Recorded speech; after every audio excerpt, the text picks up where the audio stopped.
Thanks for watching the Beans and Dice podcast. You're listening to the Beans and Dice podcast. Somebody fire that engineer.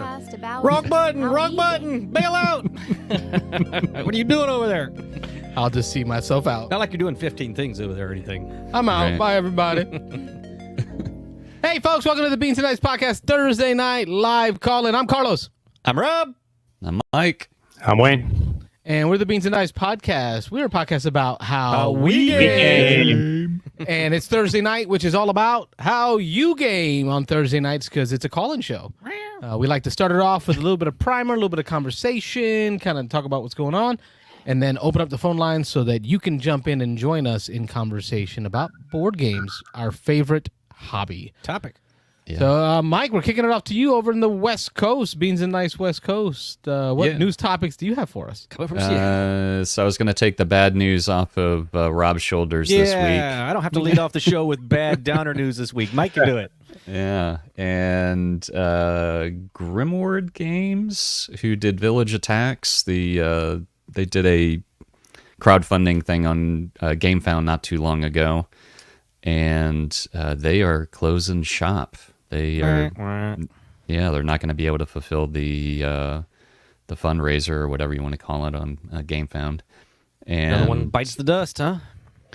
yeah, and I had posted it in Discord, and Wayne kind of chimed in, and I can't help but not agree with Wayne that this is going to be probably not the last, and definitely isn't the first, and it's going to be the norm, I think, for probably the rest of this year, that we're going to see more and more, not everyone obviously, but I think we're going to see more and more of these Kickstarters just not be able to finish.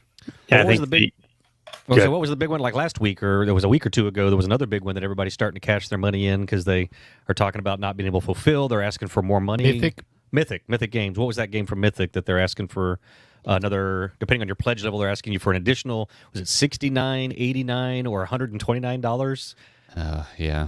To complete development. Yeah, I forget. So I glad think Mythic has, what, 6 different games going on right now? They have 6 games they haven't delivered on yet. And that's what's weird about Kickstarter is, like, the policy of Kickstarter used to be like you couldn't have do a Kickstarter to basically fund your previous Kickstarter, and then they started allowing some companies to do it, but some companies they would shut them down and not let them do it. So there's definitely not a lot of. I think part of the problem is there's not enough oversight from Kickstarter itself, where some of these companies are doing things. Some companies get away with more than others. Yeah, and I thought Kickstarter's rules were until you can't do another Kickstarter until you deliver on your previous Kickstarter, is what I thought their rules were. Queen Games has Kickstarter after Kickstarter.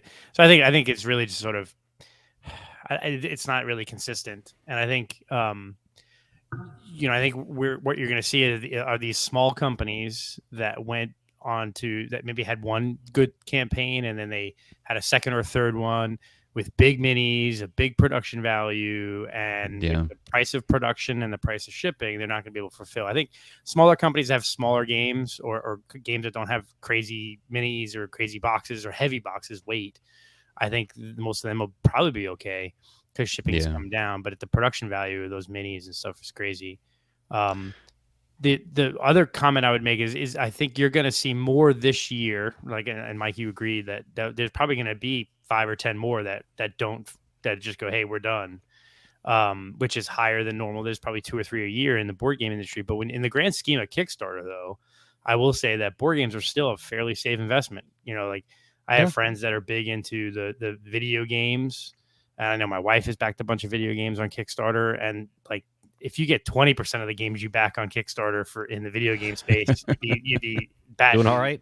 Doing all right. You'd be an all-star batter, So I still think board games are a fairly decent investment, but you got to really rethink some small companies trying to tell you that they're going to give you this giant box with 100 minis for a price. You have to really think twice before you back those going forward, I think.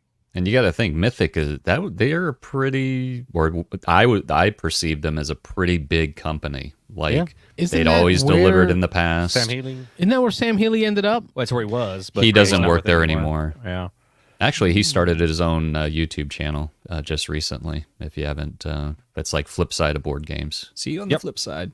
Yep. But anyway, yeah, I think if I was backing games like I used to, I would have been burned a couple of times already from some of the announcements. Because a few of those, well, I think this one and another one were two games that I was seriously considering backing, and it was like one of those at the last second. I was like, I'll just wait till it comes out. So I kind of dodged a bullet on, especially on this one. But I pretty much, so I'm at 60 or 70 KSs and Kickstarters, and then I'm at my first one where I think it's just not going to happen. And which one is that? The expansion for Warehouse 13.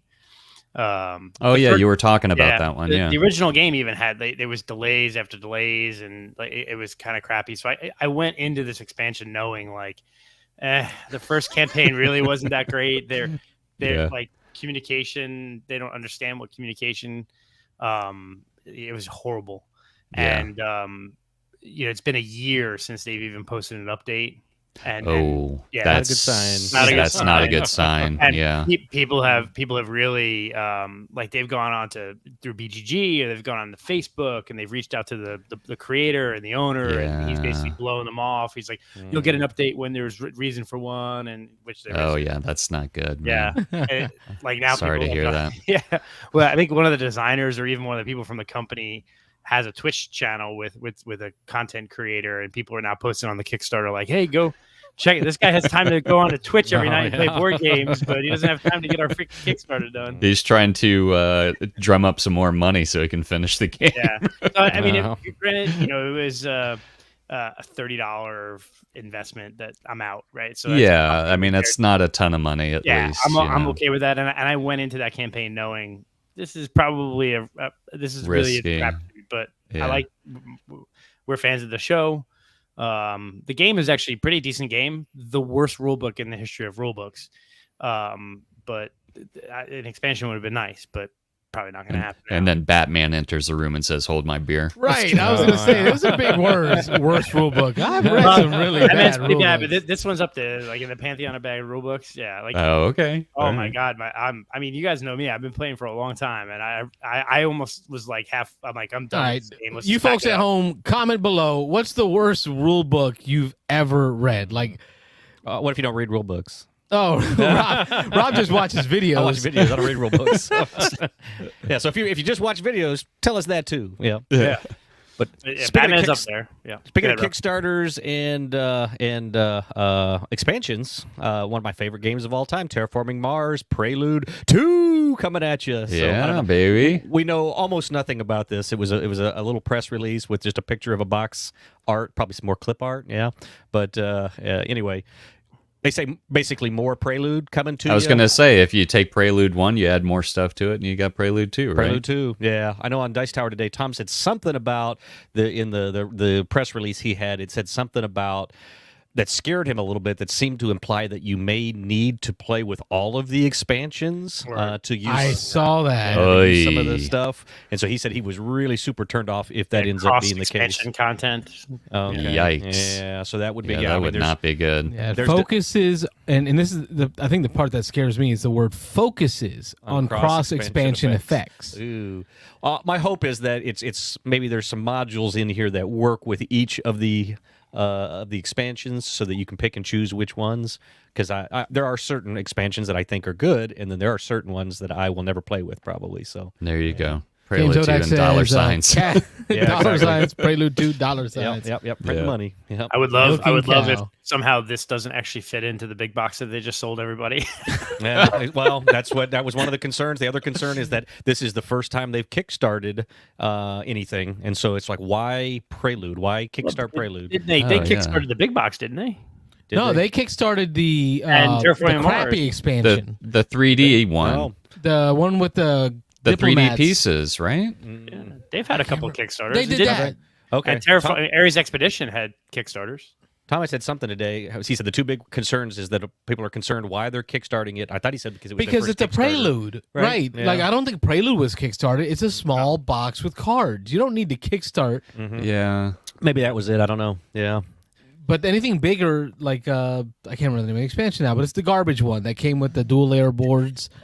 But it has the voting that it added like a Senate or political. whatever. Yeah. Yeah. No, Which I've never even played with. I never I played know, it. I know Terraforming Mars Ares Expedition came out, but the 3 expansions, that was a Kickstarter, wasn't it? I don't know.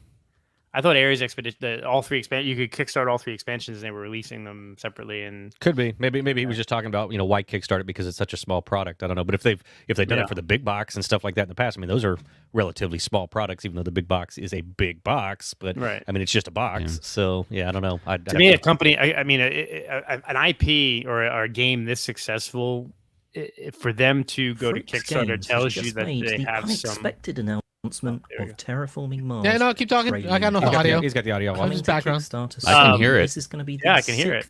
Okay, we can't hear it here. Yeah. Oh, yeah, I can hear the audio. Maybe it's leaking out over the webs. But the tubes. Yeah.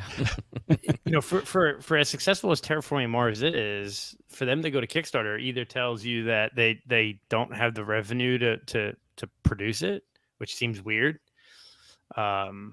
Or they just don't know how much to make because they don't know what the demand's going to be since this has so many expansions already. Yeah. Yeah. I don't know. Well, speaking of Kickstarters, I remember you guys were asking, me if I ever canceled a Kickstarter. Oh, yeah. And I finally heard back from the guy that was doing Dawn of Madness, who also did Deep Madness. And they were doing like a third printing out of nowhere, which I think they were doing that to kind of help pay for the Dawn of Madness Kickstarter. Well, I did like an all-in on that one. It was almost $300, I want to say. And finally, I just kept emailing the guy like once a week. I'd really like my money back. And he finally got back to me, and he refunded all of my money without any percentage taken out. Even the Kickstarter percentage? Yeah. Wow, that's crazy. Wow. I know. Then I know a lot of places when you demand a refund, they'll refund you minus pledge amount minus whatever Kickstarter took out. Yeah, he mentioned something about like he felt really bad about how long it's been taking, and he's like, I'm not going to charge you the percentage, and he gave me everything back. That last update that he posted, it was like he was adding another 6 months, and just the first part of it was going to be done. So it was like all of a sudden it turned into like a 2-wave shipping project when it wasn't intended to be. And everybody was like, if you're taking another 6 months just for like finishing up this one part, like how long is it going to take you to finish up all these other parts? So, I kind of lucked out on that one too. I wasn't sure if I was going to get my money back, but I'm glad I did. I'm just persistent. Yeah. So. And it's interesting. I know Jamie Stegmeyer posted in one of his email updates this week his opinion on some tips for these companies that are doing Kickstarters and how to effectively, get it done so that you don't end up in a situation like some of these that are having to cancel or that are taking so long. Right. And it was interesting, his perspective. I guess one of the things, again, I'm not a Kickstarter guy, so I haven't seen a whole lot of it, but he was saying that you shouldn't do a Kickstarter unless you're 95% done with the design of the game. And I don't know whether it's good or bad, but I know some people kickstart before they've even really gotten into design. I mean, the game's on the idea. Yeah, the game. I have this idea for a game. So that one kind of hit me weird. I was like, well, I certainly can see that being his philosophy, and he owns a company. He's had several successful. What does he know about running a board what does he know? Yeah, what does he know?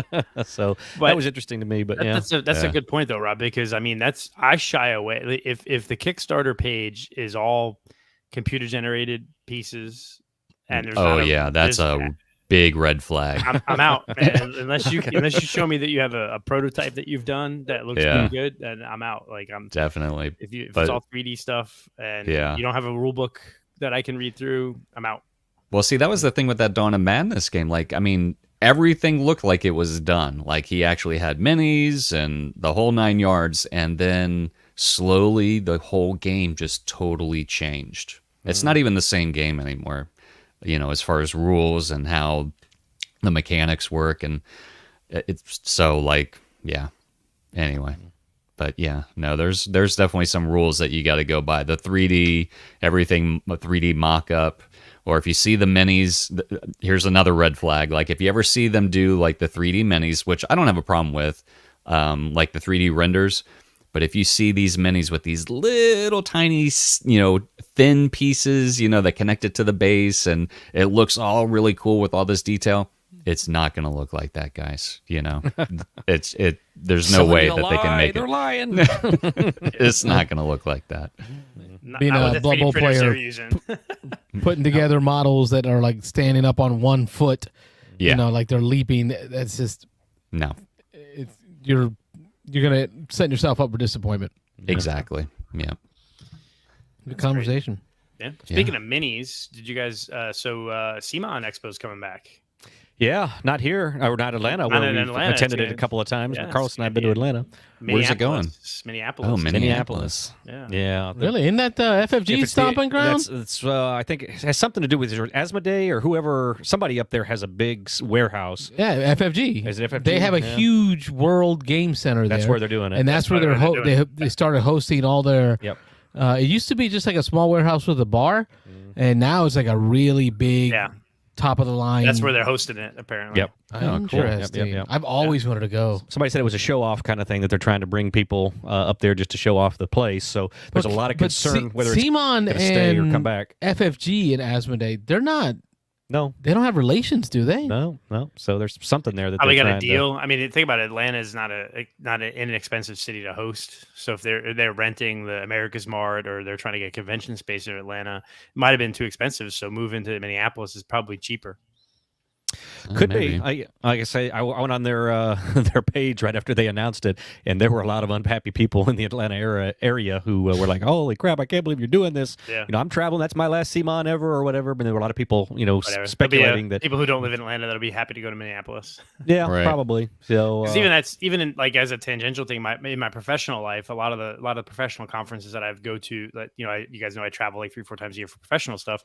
They've all said that, hey, we're no longer going to be going to Orlando or DC or New York or Chicago. Yeah, money's tight for everybody. It's too expensive. The hotels are too expensive. So Yeah. even like they're going to Milwaukee and they're going to go to smaller cities where it's more economical, because if you're going for a conference, what does it care if there's crazy stuff to do? You don't need to be in New York City for a conference. So I could see that being the case too. It's just too expensive. Yeah. But We're going to open up this phone line here for the folks at home to join into the conversation. We've been talking about some Kickstarter failures and those disappointments. Got into a little bit of Mythic conversation, and then more disappointment. way to bring us down, Mike. More disappointment. Anytime, fellas. Anytime. Ron Fraser CMON corrected leave us. Atlanta. FFG no longer owns the game center. Oh, okay. that's why. Maybe that has wow. something to do with it Christian then. Okay. Peterson bought it back, I guess. 'Cause Did I guess he? he owned it, and then when he sold FFG He kept it? he bought it back from them. I think I remember that now. The light bulb's going off that like a year or two after he sold FFG. Oh, that's right. I do remember that now. Ended up buying Because he ended up buying back. back Keyforge as well. Yeah. So Christian Peterson was grabbing some of his favorite stuff that he set up in FFG. But we got a caller on the line. Beans and Dice Podcast. State your name. Where are you calling from? Hey, this is Jim from Tampa. Hello, James Odak. What's going on? Hey, I'm glad you guys are talking about Kickstarters today, because I got something I want to vent about. All right. Yes. Vent away. Do it. So you're familiar with the Clank 2 Legacy 2 Kickstarter? Oh, yeah. Yep. So I bought into it, right? And it's a $99 pledge, which is not that high compared to some of the stuff that's out there now. Yeah. True. But, so it wasn't bad, right? It says, includes all unlocked stretch goals. Well, yesterday, first off, they didn't know what all the stretch goals were, and they're like announcing that they are as it's growing. Like, how do you have such a big IP like Clank and not know how big it's going to be? Right. So besides that, so they announced, our next stretch goal is going to be, you could buy an add-on for sleeves for $50. What? Start hitting you up I'm with like, the extras. Are you kidding me? Yeah. And now I see they changed it today, so it's now add-on card sleeves, backers get 25% discount. And then the next one, by popular request, Clank coins to add on for $18, 40% off the $30 MSRP. So you were assuming all this stuff was going to get, if they hit these goals, that was going to be some of the probably the logical goals, and that stuff would start coming with the pledge that you already put out there. No. These are just opening the opportunity for you to buy more. Sell you from add-ons. me. Right. Yeah, Sell you some more stuff. So if I get you in the door of my shop, you buy enough in this front room, I'll let you into the other door of the shop you've already committed where you can buy $99. more Yeah. stuff. Next thing you know, Well, you're you know, like the and back I'm of a fine with white add-ons. van. But don't candy coat them as stretch goals. Yeah. Yeah, that's kind of shady. You can buy coins for 18 instead of 30, and you can buy the sleeves for 25% off. But the thing is when they do these Kickstarters, they already know what all the stretch goals are going to be. Everything's planned out ahead of time. Oh yeah. And it's just to it's to help drive people backing it, and I get that, and it kind of builds up excitement. But we've reached this level. Now you can buy this add-on. That's kind of Yeah. A little crappy. So does that's the $99 one that you did, Jim? Is the next one up include this stuff, or is that also you have to add on? The next one includes the first Legacy game. Oh wow, okay. Oh, so that was it. So even let's go. Where's that? At? Yeah, there really was only two options, and then you got the retailer option after that. But Oh wow. So $99 for the new one, then $179 for both. which I Well, don't care for $99 when for the new one, $50 for sleeves, and another $20 for coins. Yeah. There you go. You just double the price of it. Yeah, but if it works out like Beast, you can get one less car sleeve than you need. There you go, and then you're set. And you got to buy the second pack For $99. But here's the thing: that pack was only $5, though, at least. So it's not. I'm just to kind of like give some tips out there. When Kickstarters do this when they like produce the past games, and kind of include it with the new game. If it's available retail and there's like no Kickstarter exclusives or anything like that, or even if there is, you might find somebody that's selling it. Just buy the game because you're going to be waiting forever for this thing to deliver when you could be buying it today and playing it, before anybody else would get it, like for the original. I will. Go ahead, Jim. I will say for the Mosaic expansion, they did send me the base game ahead of time before the expansion. Oh, they did. Okay. A Oh, lot that of already people shipped? don't do that. That's good. Cool. Yeah. Did you have to pay extra Yeah. shipping for that, or was that just all included? I didn't even know it was happening. It just showed up at my door. Oh, okay. I, There you go. because I haven't Don't heard you a love thing that? about the Mosaic's expansion coming out because I bought the expansion and the playmat for the upcoming Mosaic. Not on Kickstarter. I did it on GameFound afterwards, right? Oh yeah. That's different. Even I think like what Mike said, even especially with this game, like I would absolutely want to have the first one now so I can play through that legacy game Right. while I wait for the new one to come. So especially when it's a legacy game, like that's crazy. Although I will say on the latest Project L Kickstarter, because I don't have any of it and I wanted it. It's a game that I've wanted, and it's kind of expensive to try and get like all the Kickstarter exclusives. I just didn't all in on that one, and I'm okay to wait for that. It'll get there when it gets there. Yeah. It'll get there when it gets there. Yeah. So there are there's always Exception to the rule that proves the rule. exceptions to all the you got rules. 600 There you other go. games to play. That's all right. Right. And the Terraforming Mars Ares Expedition, I backed that expansion only because I didn't have the original game. And to be honest, other than having a bigger box, there really wasn't that much in the expansion that's earth-shattering. No, I just added some more game modes. And we had a whole conversation about game modes. Yeah. I added the extra cooperative. 2 players, which I haven't tried the cooperative yet. It's on my list of things to do, but I think that has a potential of being a better 6-player game just because it plays all at once instead of waiting for everybody to play. Yeah. Yeah, that could be interesting. A simultaneous selection, and then you reveal, see who did what actions. Yeah. A little different. Yeah. Okay. Speaking of But expansions. yeah, that was my rant. Oh yeah, I was gonna say just a little bit of pre-show. We were talking about me and Wayne and Carlos at least were talking about we need to get a play-in of Dune with the X expansion and even possibly the newer one. You own it all, if I recall. Oh, yeah. Oh yeah. Oh yeah. And the fancy big box too. Okay. Oh, All right. yeah. Yeah, We may need to- I've got it all, but I don't have the fancy big box. So. Oh, And okay. Jim's got all the 3D printed stuff. Nice. I didn't realize, Wayne, you had it all. So you have it all. You just haven't played it yet. Hmm? Okay. Yeah, I just haven't played the I even fancy have the too. 3 faction trackers painted by Dan. Oh, that's right. Yeah, I Oh, remember when wow, you gave cool. those to him. So Yeah, yeah. those came out so good. Yeah. Or we need to Yeah. play. We need to set up a day. Maybe the 4 of us. Then we need to get maybe a pre-show game in of some Dune with some Ix. And what's the new I one think we're called? planning to have We're planning a to do pre-show game next week. next week The with hegemony- Odak himself. Him on the phone is going to be joining us in studio, so we'll have 4 of us in studio. Eesh, maybe not. Oh, maybe not Wayne.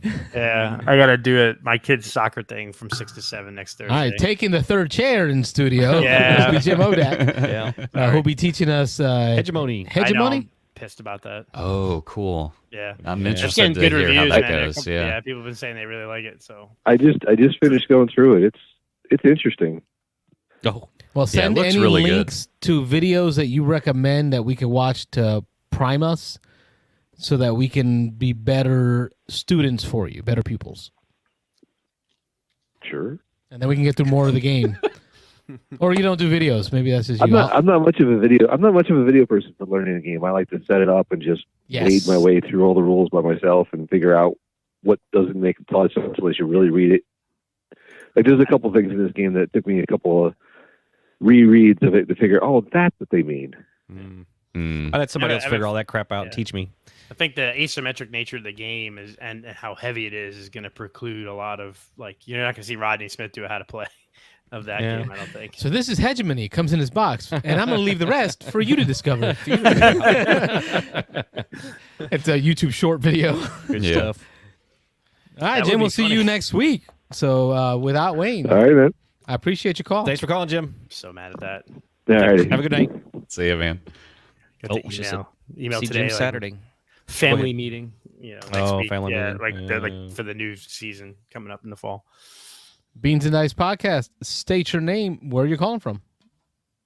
Chris Graffiti, Oregon. How you doing? Oh! The man, the legend. On my drive over to Carlos's house, I crap you not, I was actually thinking, I was like, we haven't heard from Scafidi in a while. I actually, He reached out in email. I saw this recently, but things have been nuts. And I remember Chris, stop me if I'm wrong. You recently participated in the Stonemeyer expansion to Tapestry because I think I saw a video. I saw the video about that.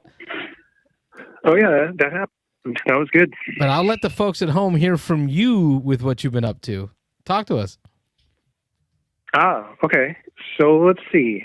Yeah, I designed that game for Stonemeyer with Mike Young, I guess a year or more ago, because it takes such a long time, for things to go through proofing, and then Panda makes a prototype and sends it to Stonemeyer, and then Stonemeyer approves it or has tweaks, and then then Panda manufactures it, and put it on the ships, and it drives around all over the world, and finally it sees the light of day. So we worked on that a long time ago, actually, but I couldn't talk about it, Oh, yeah.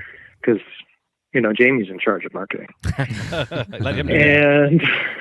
and he's really damn good at it too. Oh, yeah. So in the interim since then, I did a Kickstarter last summer, which we talked about. You guys have featured Nomadic Gardeners on the show. And then, let's see, I designed a game called Cartrip, which is kickstarting right now. Oh, And it's print and play. I can put it in the comments here. Yes. Yeah, definitely. But it's a print and play. The physical copy, the physical edition will come later in the year. I'm going to do that one. I guess tonight's topic du jour is Kickstarter. So that one I'm doing as a Kickstarter, partly just because it reaches a bigger audience than a lot of the other options. But I decided I didn't want to do the physical edition through Kickstarter because if I do it as a crowd sale through the Game Crafter, then the Game Crafter will save everybody money by just reducing the price as more people sign on. And I figured it's 2023. How about if we try to save people some money this year? So instead of adding on stretch goals and more stuff, I thought it was a good idea to try and give people a way to save some money if plenty of people sign up for the crowdfunding. Very cool.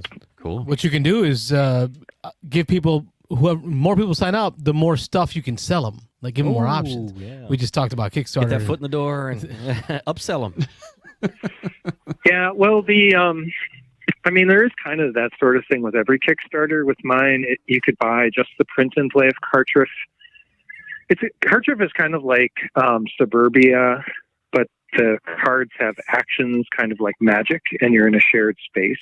So you're kind of passively aggressively warring with the other goblins over control of the city. But anyway, so Cartriff, you can get the print and play for $4, or you can get the print and play and all future expansions for $6, along with some little 3D models you can print miniatures to mark your parts of the city. Oh, cool. And this is on Kickstarter right now? For yeah. I put the link in the chat feed. So then $8, you can have Cartriff and all the expansions and Nomadic Gardeners. And it's kind of like, for just $2, you can have this much more, and $2, you can have this much more. So each of those steps is a good deal, I think. Actually, it's probably too good of a deal, but I figure it's nice to save people some money. So I thought I would just charge a little bit, and then Kickstarter will get their fee, and everybody will get their games. Sweet. Yeah, that's been that's what I've mainly been up to. Yeah, it's doing really well for a print and play. I actually co-designed a game with Ali Mahmood, who runs RNC Games, a little publisher in London. And he does a lot of print and plays. That's mostly what he does, and he's kickstarted 2 of them now. His second Kickstarter, I co-designed that game with him, and his did really, really well. So he ran it for, I think, 42 days.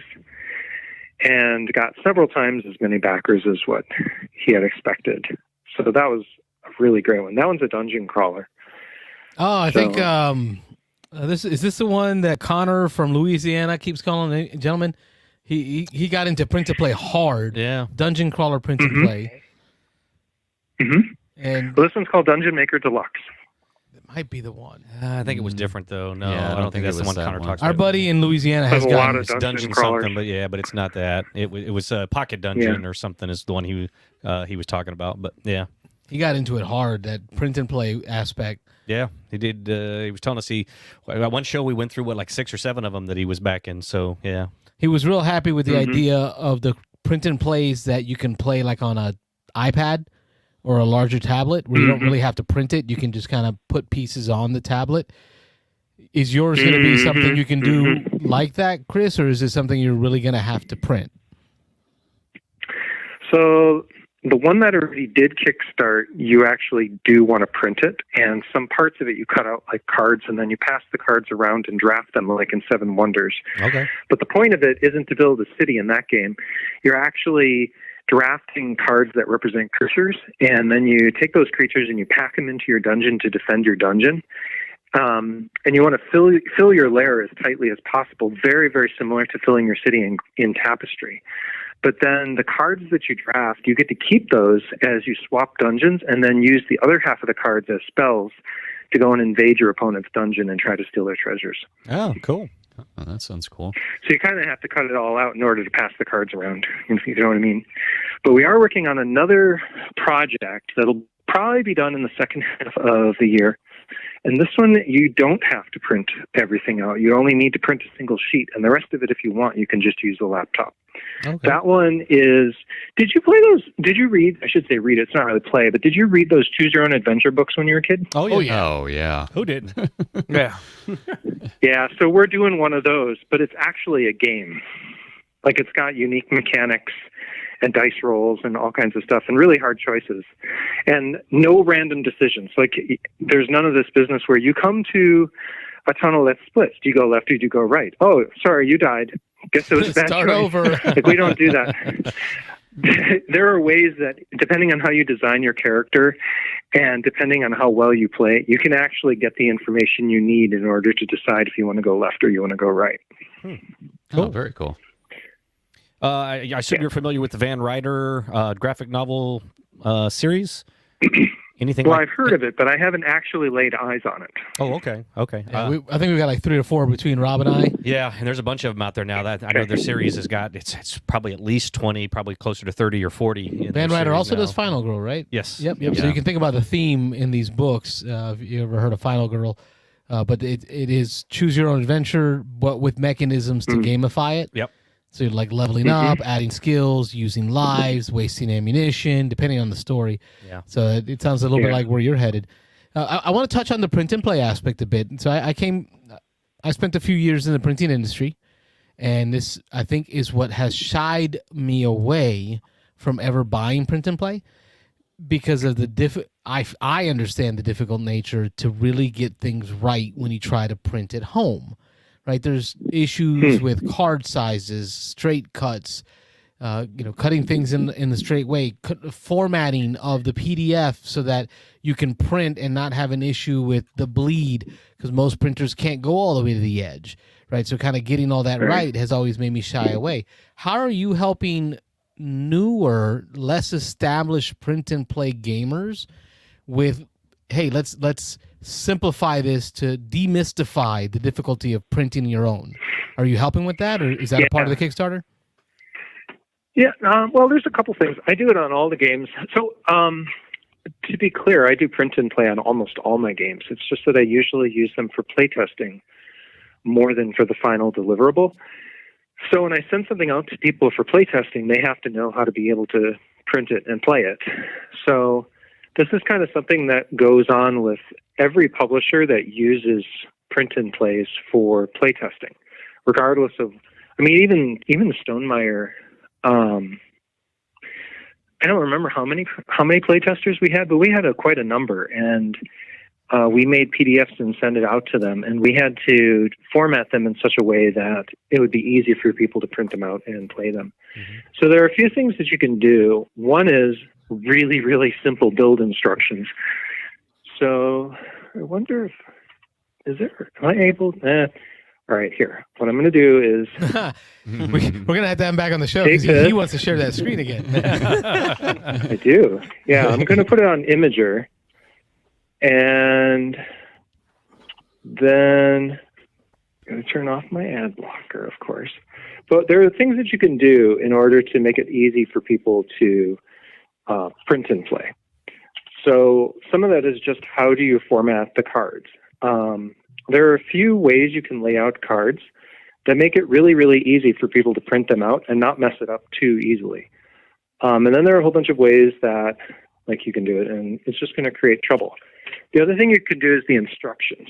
So I've just posted a link to the Imager for the instructions on the Nomadic Gardener's print and play build instructions.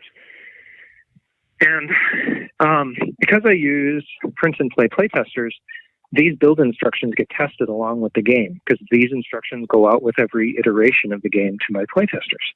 So if playtesters are having trouble printing and playing, then I know that there's something I need to fix before it goes out to the customers. Yeah, if your average playtester can't figure it out, we got a problem. Exactly. So you just make it really, really simple, and you say, like for instance, on the card section there, if you look at that link, you may print on US letter or A4 paper. That's what they use in Europe a lot, preferably with the following settings in Adobe Acrobat Reader. And then I just tell them. And then you do that, and there is one wrinkle that can happen. So depending on your printer driver, it sometimes might still scale the cards down just a touch, even if you tell it to print it at 100%. It's pretty common. You put a certain number of cards on there in such a way that they fit properly, even if it's on A4 paper or letter, U.S. letter paper. One of them's a little squat compared to the other, and the other is kind of long.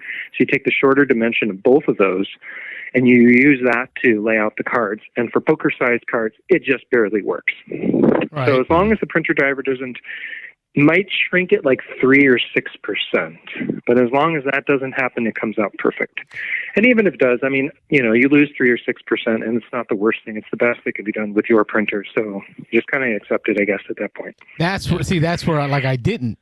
Because I spent all those years Well, you like in the can't, printing because you're in the industry, industry. and I'm like, I just like this is really bugging me. I can't do this. I just can't do this. I know. Well, not all printers will do that. I've had a number of printers in my life, and one of them, no matter how much I swore at it, it would still shrink it by 3% or something, but it's not in general a problem. And then the other thing the final thing, so those are all about the usability of the build in terms of the layout of the cards and how you write the instructions.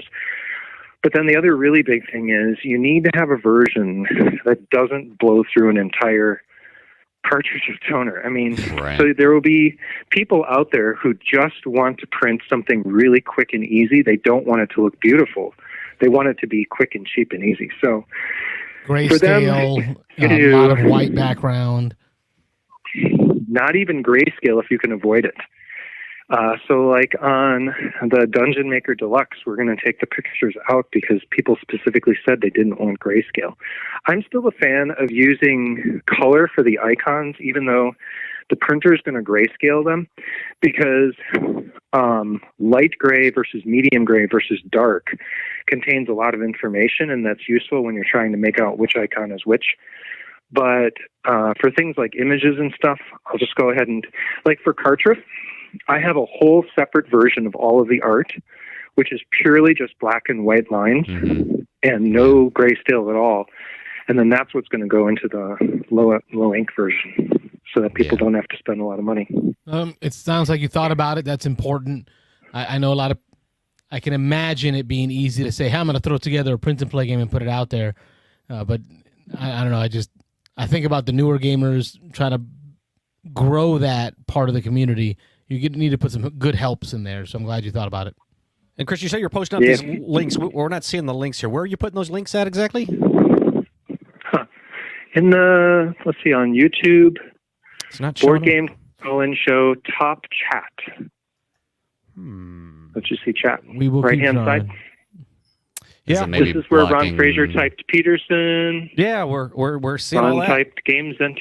I wonder if it's spam blocking you. Yeah, I was maybe- going to say, I wonder if it's blocking it because they're Oh, URLs. that could be it. You All know, right. It was all that stuff You know what? that you You're put right. in there last time about your time at Palm Beach. Yeah, that's what got it done. Okay.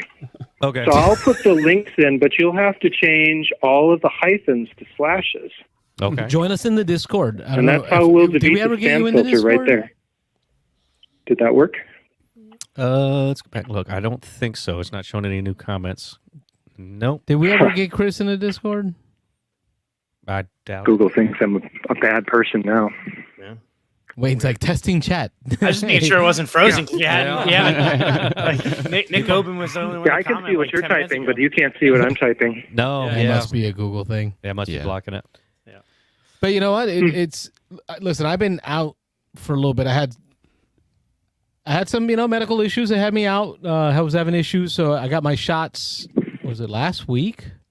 In my epidural shots, and I'm feeling like a champ. I'm ready to get back into doing more than just a Thursday night. So let's get together and set up a day to have Chris over, because I wanted it to actually take more time too to talk about his experience with the fantasies and futures.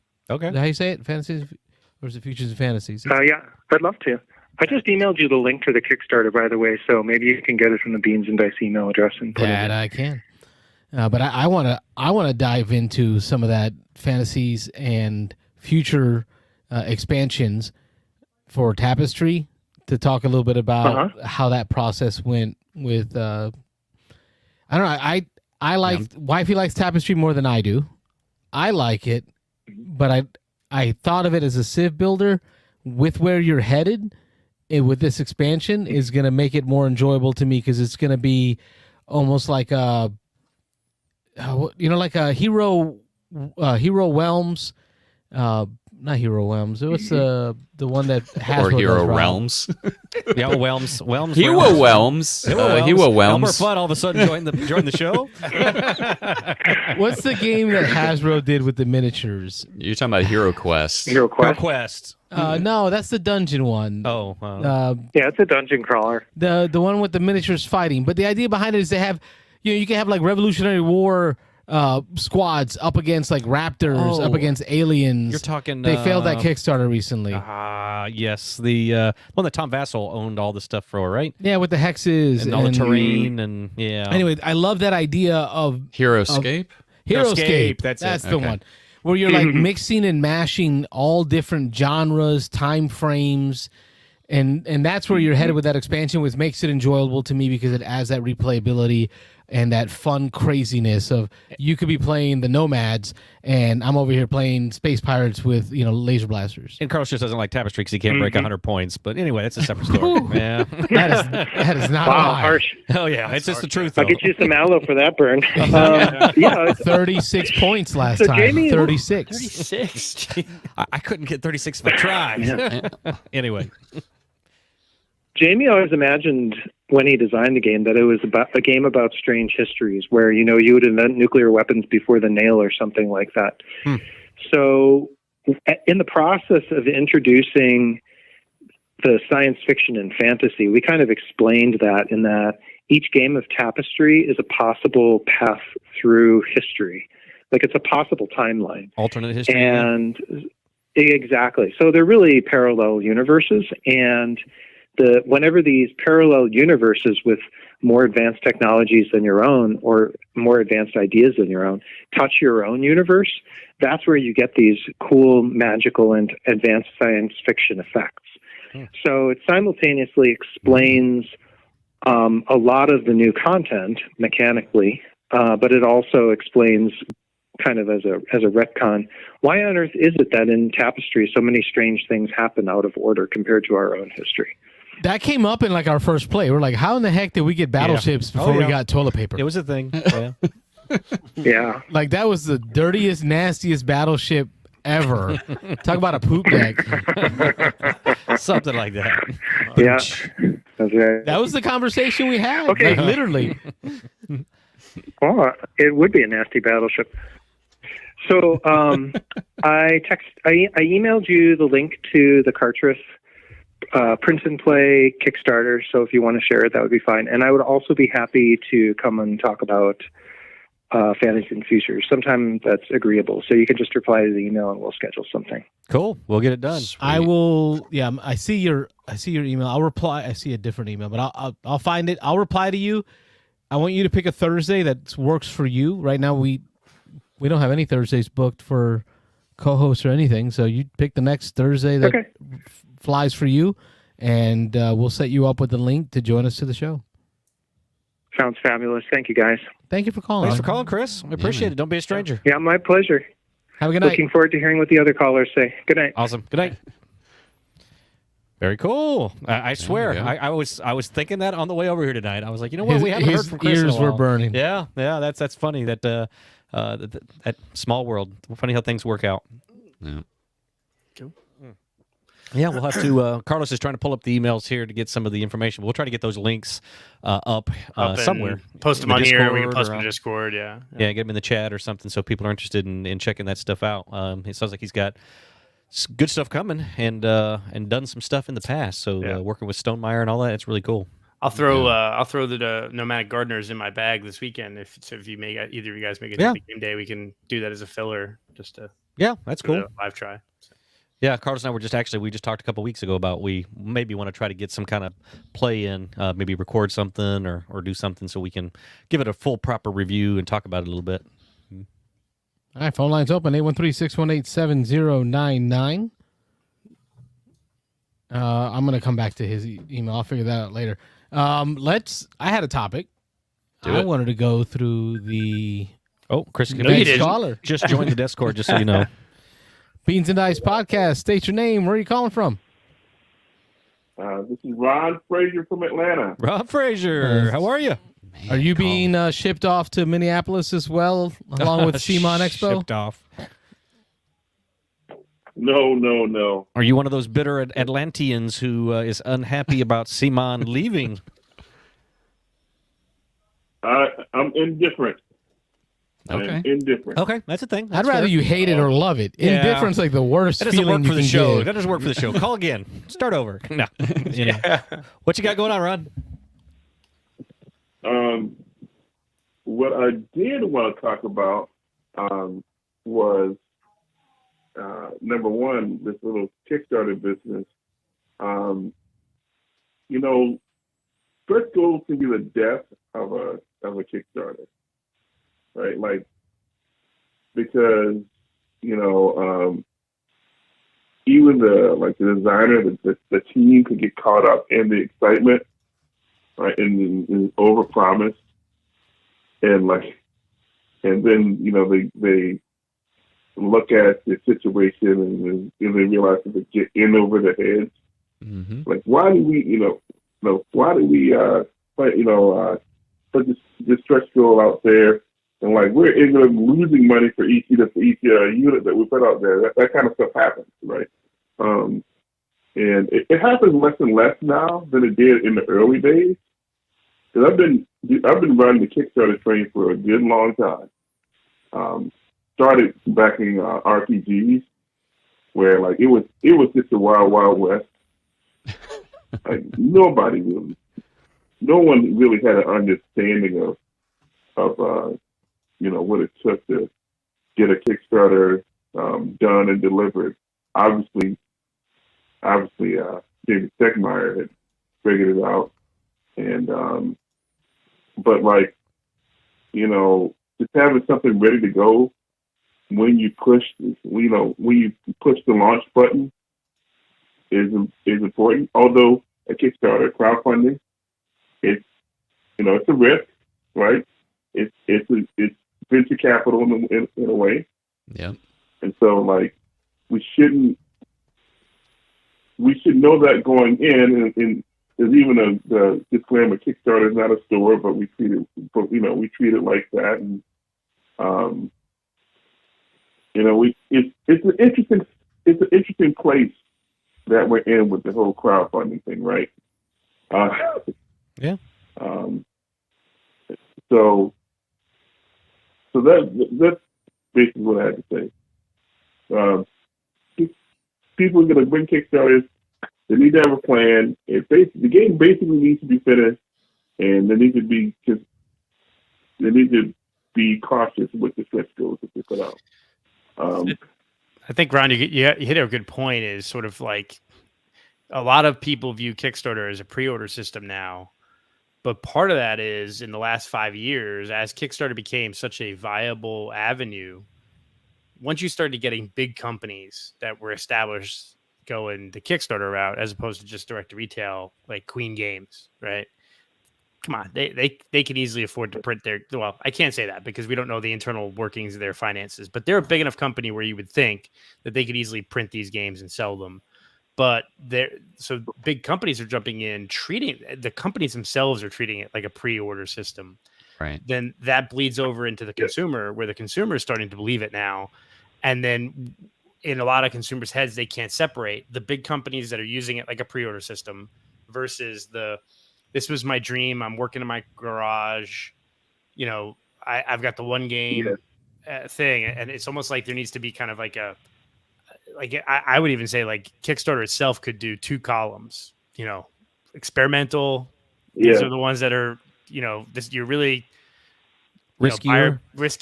And right, these are companies that are just doing a P500 system and using our the P500 is what is that, GMT?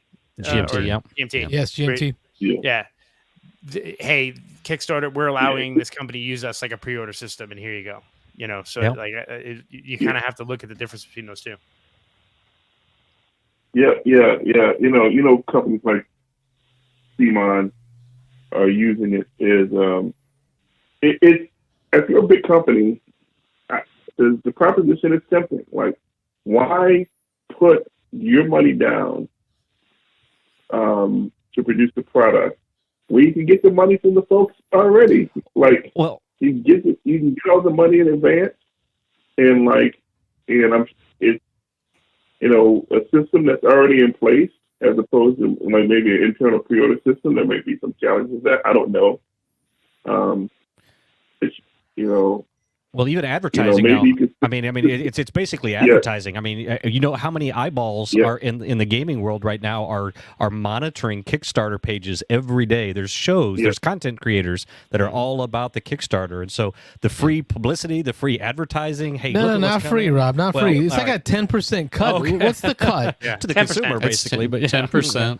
That's usually passed on to the consumer, but for the manufacturer, it's free. I mean, it's free advertising, free publicity. You get your name out there. You get to show off some big flashy pictures and animation. Now, I mean, some of these Kickstarters, you're almost looking at a little mini 2-3 minute high res video of stuff. So yeah. So what was interesting is you guys know I backed the board game calendar, right? The from Katya, which is really cool. And I actually, she's on a different Discord server, and I asked a question because I said, let me ask you a question. Like, I like your calendar. I bought it through Kickstarter, and then she has add-ons where you can get prints of some of the stuff. And I'm like, those prints are cool. And I said, is it better for me to do the pledge all on Kickstarter, or should I just do the calendar with Kickstarter and then just add the prints in the pledge manager? And she responded, she said, well, doing the whole pledge in Kickstarter, I get, unlock stretch goals, and I know that stuff, but Kickstarter keeps 10%.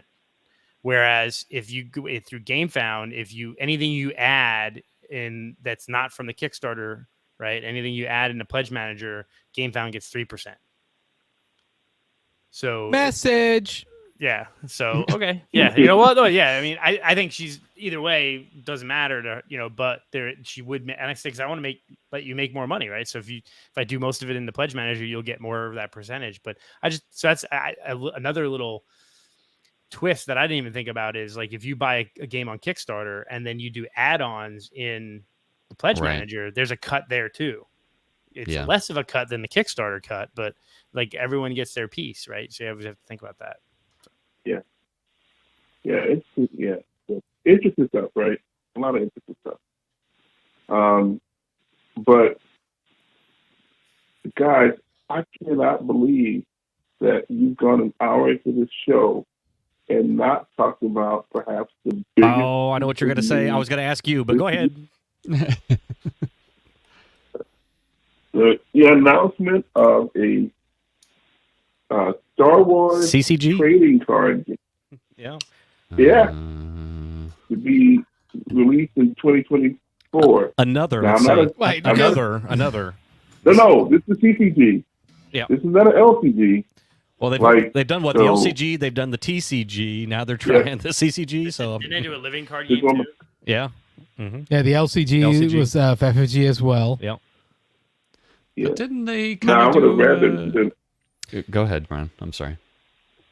I would rather them have announced an LCG, but Me too. They've already been down that path, and I'm sure some bean counter crunch the numbers, and just wait. They figure they can make more money. Well, it'll come. Give it a few years. I'm not going to go all in, but I'm really interested. I'm going to keep my eye on it because, as Carlos highlighted on the Discord server, in the announcement, they talked about original art.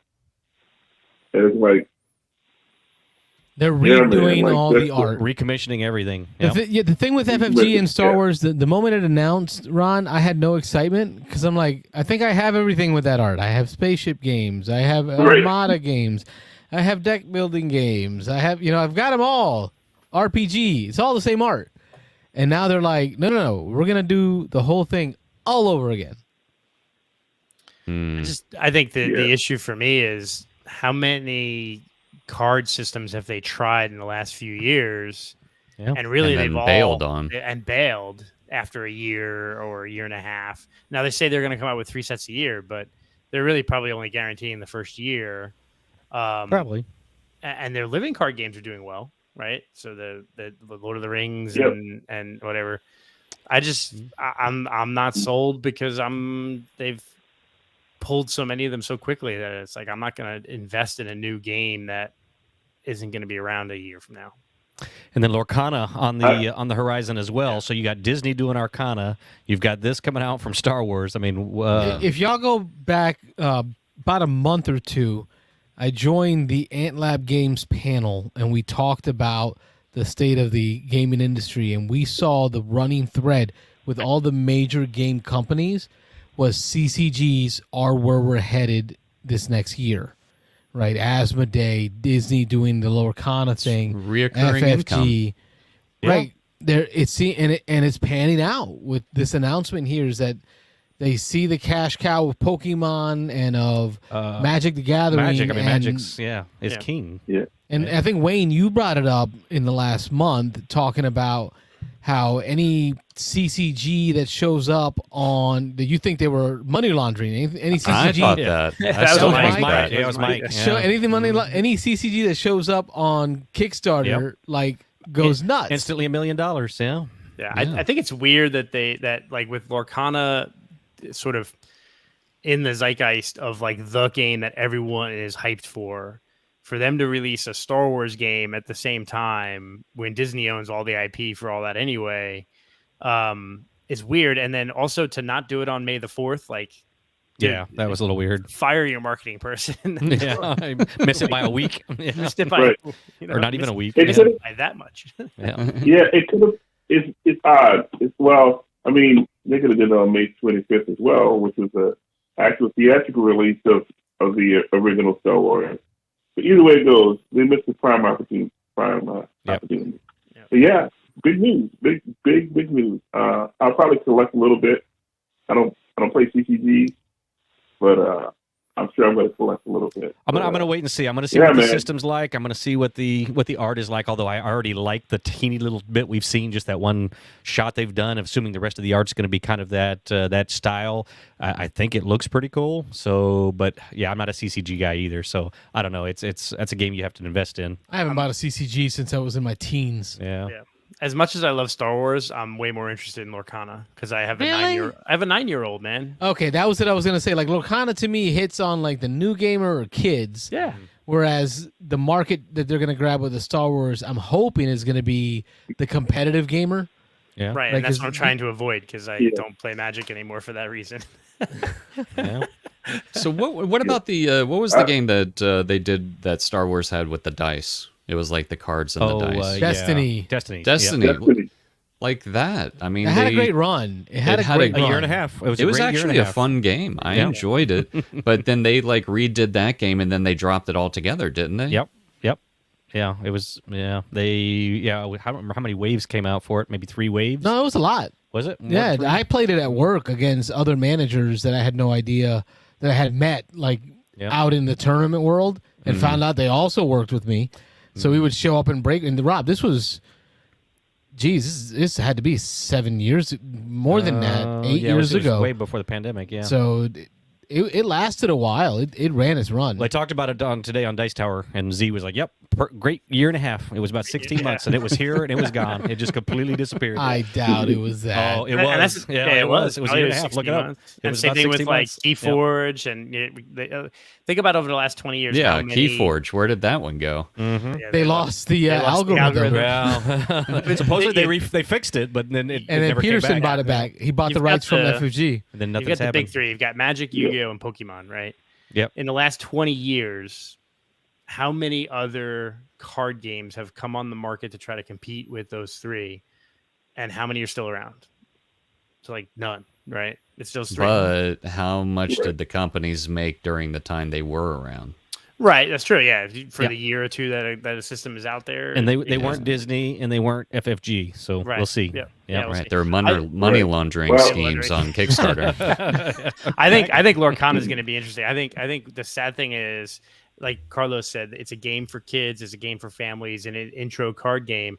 And I think all the collectors and the hardcore Disney people and the hardcore gamers are going to buy up these packs, and they're going to be insane on eBay for a little while until the production catches up.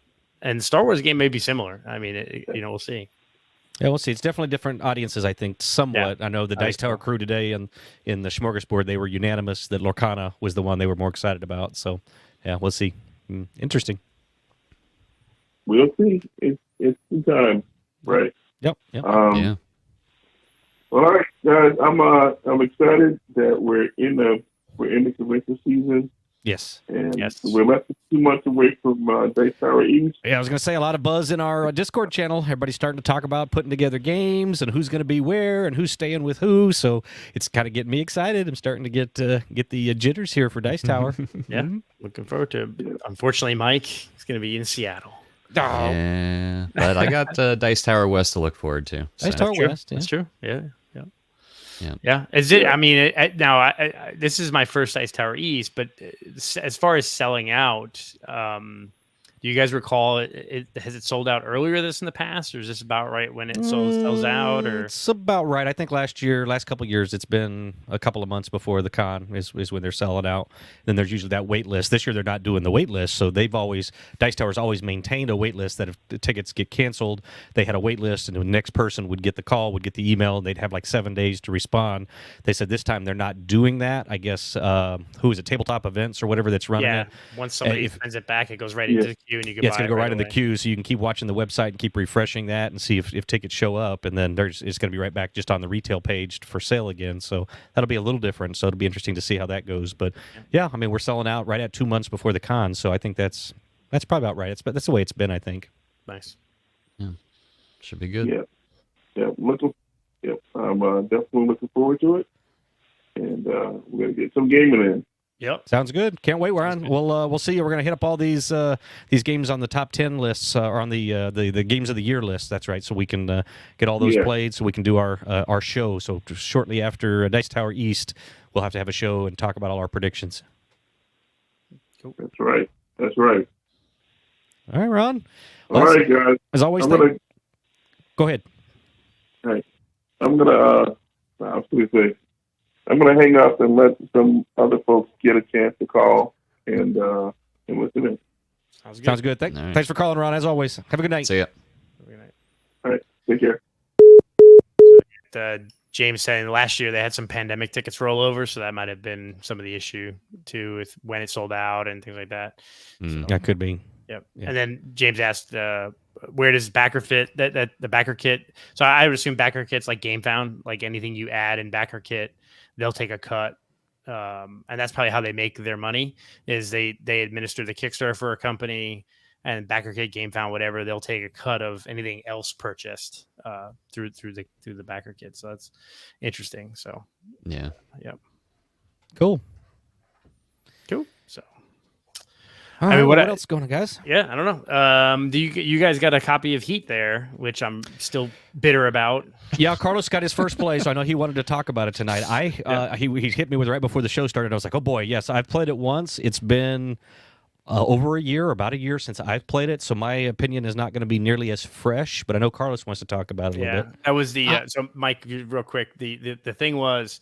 At the board game. I heard this story. Flea market? Oh, you heard it? Yeah, the flea market. Oh, yeah. Carlos was telling me about it. Do I start with the acquisition of it? You stole a copy and of it, all the shenanigans that went down? I did not steal. Okay. No, he just was more. He was persistent. I got a steal. Okay. Steal of a deal. All right, so we're setting up for the Your Turn flea market because Your Turn is shutting down. Muhammad, our buddy Muhammad, posts a list of games that he's posting up for sale. Somewhere in that list is the word Heat. And like, that can't be Heat, pedal to the metal Heat. Right. Just can't nobody find that the game. 1990 Heat, right? Yeah, Can't nobody find that game. Right. And it's only $40 on there, right? At $40, this game is MSRP $59.99. And if you're selling it used, you're selling it for like $90. And if you're selling it new, you're selling it for like $120, $110. Right, because you just can't. It's just hard to find. I just assumed it hard was to get right definitely now. not Heat pedal to metal. There's no way. I mean, the topic that I was going to talk about is Golden Geek Awards, and we'll just segue to that after this because it made it there to the Golden Geek Awards for 2022. Yeah. And so I shoot a quick message to Mo. Hey, Mo, is that pedal to the metal Heat? Hey, Mo. Hey, Mo. Mo's like, yeah. I say, if so, I'll take it. $40, I'll take it. He's like, it's yours. I'll see you at the Your Turn. So I go down there and I'm telling Wifey, I'm like, Wifey, this can't be real. Someone's messing with me, or it's gonna be Heat from 1995 or whatever, some random board game named Heat. And when I show up and Mo points me to his buddy, because Mo was just, as he does, my buddy Mo, Mike, you know him better than I do. He acts as the broker for everyone. Anyone selling anything somehow Mo's involved. Like it's how we all met each other. It was through Mo. Pretty much. Yeah. It's like Twilight Imperium. He's the he's like the space lines that the Emirates that are always selling stuff. It's a riff. Like he's doing it. So he points me to my buddy. I look at him. I said, "All right." Mo says, "You got the game." He kind of jokingly says, "No, I ain't got enough for you." And I realized, okay, it was all a joke. They're messing with me. And then he says, "No, here it is." And he hands me the game, and it's Heat, pedal to the metal. I hand him his $40. I clutch that thing like a football, in a Super Bowl game, and I start walking away. I don't want to imagine you clutching anything, but go ahead. I clutch burritos hard, bro. You do. Pocket burrito. Walking burrito. I walked away for $40, a copy of Heat. All the components in there. The game is used, but taken care of. I guess he didn't like it. Mo comes after me later in the day. Mo hasn't been playing many games as of late, so he's kind of out of the game. Didn't realize what was there, and was like, "Wow, you got a pretty good deal, bro." I'm just realizing that. So we got our first play in at the house. That's the acquisition story. And I did nothing wrong. I didn't. If he had said to me, "Bro, I found out what it's really worth," I would have backed off. I really would have. Like, okay, I get it. You got to make money. But Right. the dude said, "Here, give my $40. Here's your game," and everything was copacetic. Yeah. I was stunned. Yeah, and like beforehand, Carlos had messaged and was like, "Hey, I'm gonna get Heat." I'm like, "That's not the Heat." I was so mad because I thought about asking, and Carlos asked. I didn't. So yeah. I didn't hear about anybody else asking. You lost out on a couple games, Wayne. Tolkien, Heat. Yeah, there was lots of. You had your eye on. But you know what? Though it was all right because the way I looked at it is all those games got bought. They got bought by people we know, so I can play them. There you go. And I ended up selling just about the same amount that I ended up buying at the flea market anyway. So that happens every time. I sold like I think I spent $30 more than I sold, which is good. So to prevent that, I went there with $40 in my pocket. I had 20. That's it. Yep. I showed up with $40 and I sold nothing, so I made nothing to be able to buy anything. Yep. All I had was my 40. I was either walking away with Heat or with some of them other random $40 worth of games. William from Nerdy Weds reminds me of when I found a copy of Battlestar on top of a shelf at a used bookstore and got it for $30. Oh, man. Yeah. That's the feeling. William understands the feeling. Like, this can't be real. Someone's messing with me, and I walked away with it. Now William and the Nerdy Weds, they put in some damage at the yeah, they walked away with quite a stack of games there. Yeah, they had a cart. They had a Yeah. cart they were wheeling around. Yep. Yeah. Got to meet them for the first time, so that was cool. Yeah. That was really cool. Yeah. And seeing him in person tells me I have seen him before. I'm certain Yeah, that I've somewhere seen him along the line. around before. That height really stands out. Like, it doesn't show off. It doesn't show up on camera. But Autocross William's a event. great guy. Some kind of event. I said, was it an autocross event? I'm Oh joking. no! Oh. That's how I met Mike. Mike, Lorenzo was racing cars in real life, actually racing cars, which I still have video of you racing your car. Awesome. So, man. Heat, pedal to the metal. I'm going to recommend it for a simple fact. It can be easy for family mode, but I am so excited to explore all the advanced modes of this game. Yeah. In Heat, pedal to the metal, they simplify the racing aspect, right? So Rallyman GT really focuses on maneuvering on the board, like what spaces you take in order to take certain lines, take certain risk, right? Depending on how you drive around the board, and you're going to roll dice as your mechanism. Thunder Alley focuses on positioning and working in groups to move cars. Heat distills racing down to just managing the car as a resource itself, right? In all these other games, you're wearing out tires, you're gaining stress, you're doing so many, like even in Thunder Alley, there's like 15 different tokens depending on the type of body damage you take. Light body damage, heavy, aerodynamic, suspension, engine, big engine, little engine, all the damages you can take. This distills it down to, are you pushing your car too far? And it does it in almost a deck building mechanism, because you start off with a deck of cards, 15 to begin with, and you're going to have some heat cards in there and some stress cards in there. But then you have this deck of heat cards, and based on the track you play on, it's going to have a certain number of heat cards that you have accessible to you. as you use your card too hard, you're going to take heat from that deck and add it into your discard pile, which means eventually, after a few rounds, you're going to shuffle up that discard, put it in your draw pile, and now those heat cards show up in your hand. And much like any deck building game, those heat cards are those dead cards that do nothing. Right? They don't help you at all. You can't play them, can't use them. They just eat up your hand. So then you're going to have to take things like slower turns, or maybe find yourself in a position where you're using equipment that allows you to cool down, which then lets you take heat cards out of your hand and put them back into the deck of heat cards so they're not clogging up your hand anymore. So it's this push-pull balancing of, I'm going to push my card, build up the heat.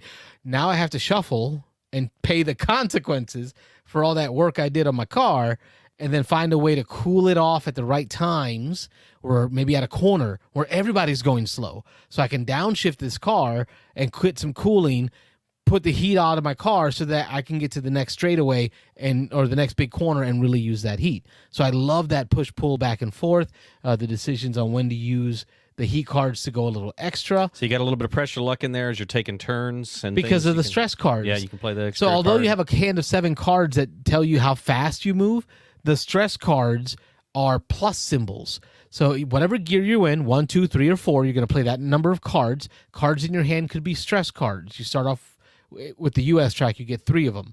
And when you play that stress card, it's just a plus symbol. So when you flip your cards that you played to show, hey, here's the 3 cards I played in 3rd gear. If one of them's a plus, you got to go to the top of your deck and just top deck it.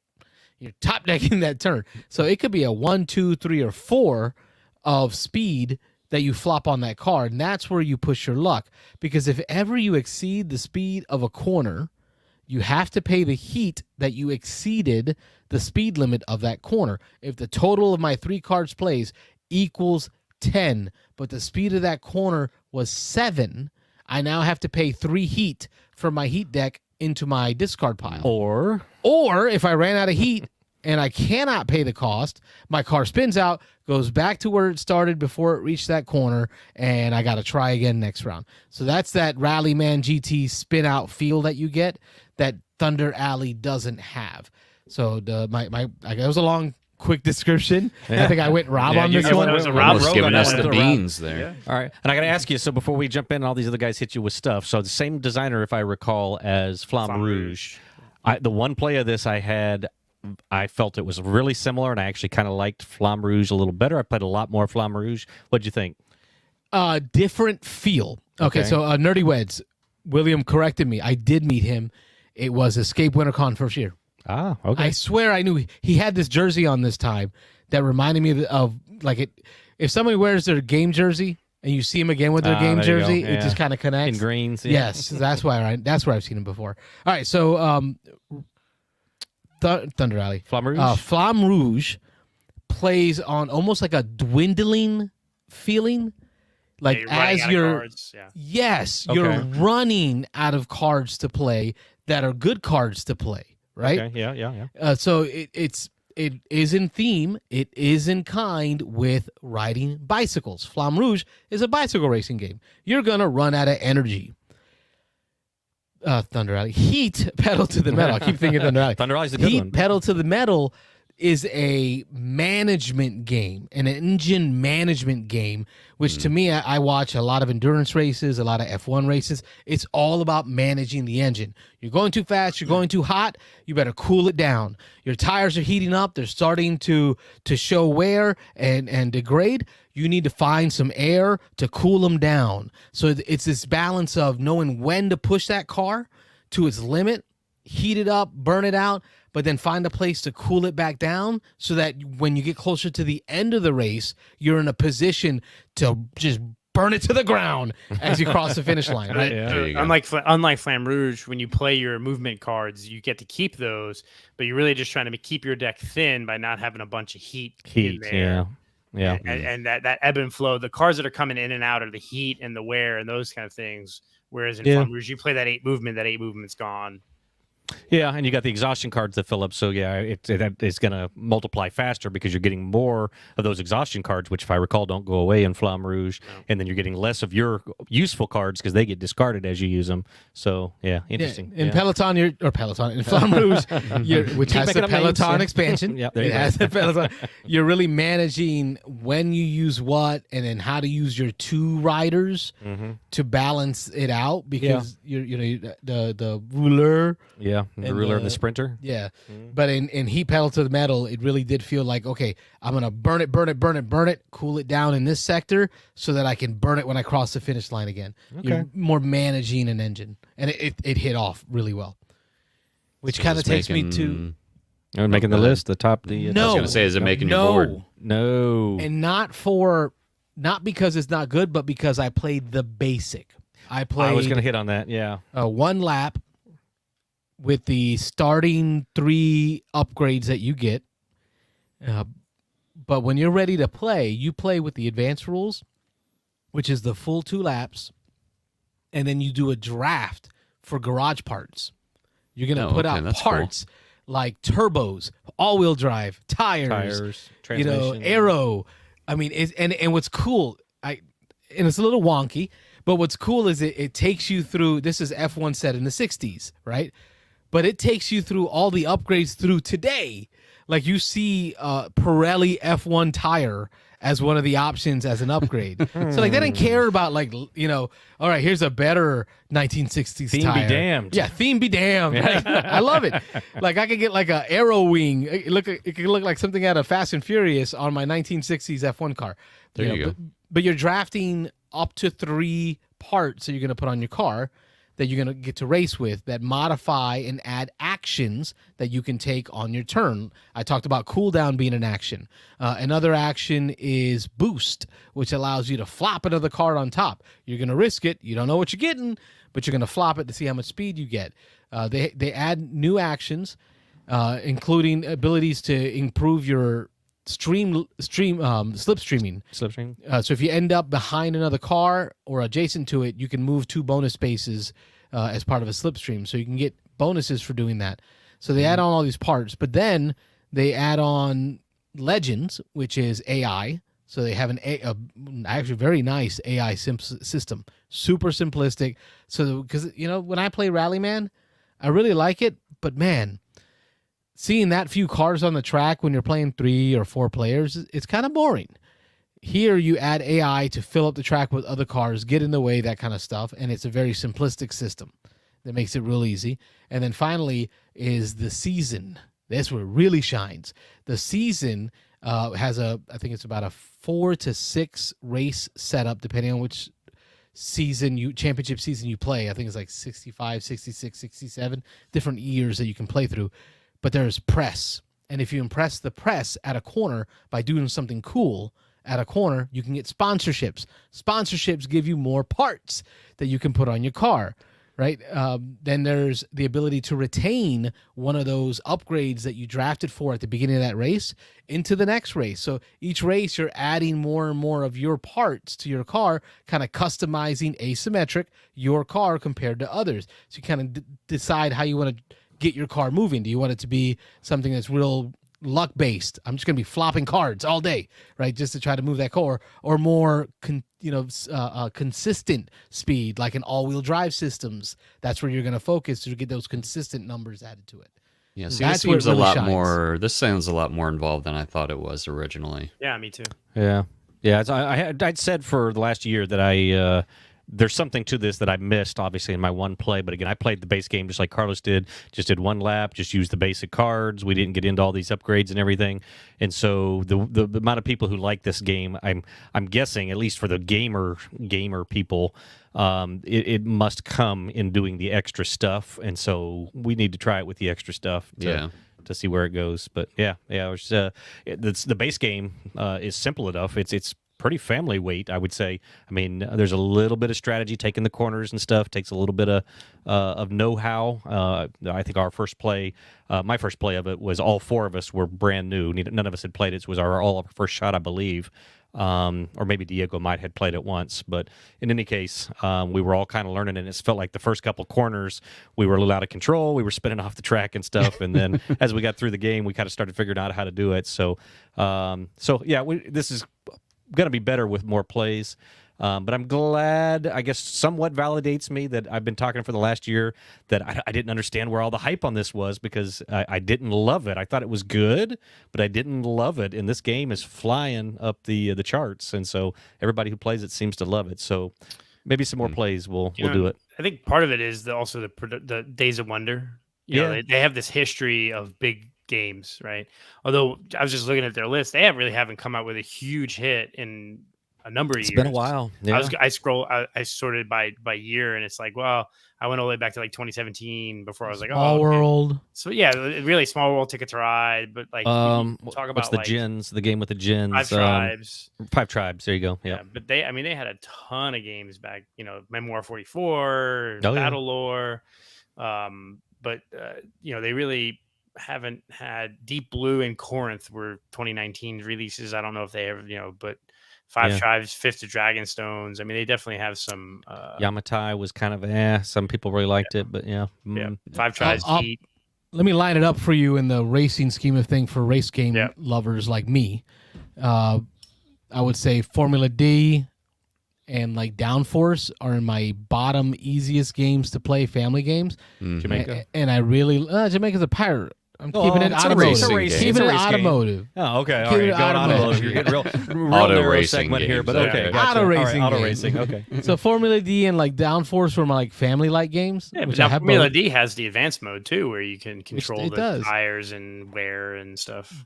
But it lost me with the uber luck of the dice. Yeah. I mean, you're rolling a D20. Yeah, you could roll anything. Come on. Could be a 2, could be a 20. Well, the D20 has the D20 has a range from like 14 to 20. You're right. It was a range. I did cut it down. Yeah, you're right. But it is very much more luck based. Much more with luck. less control.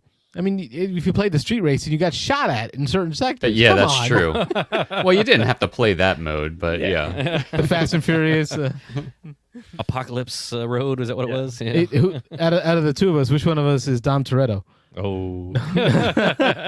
Combination? I'm family.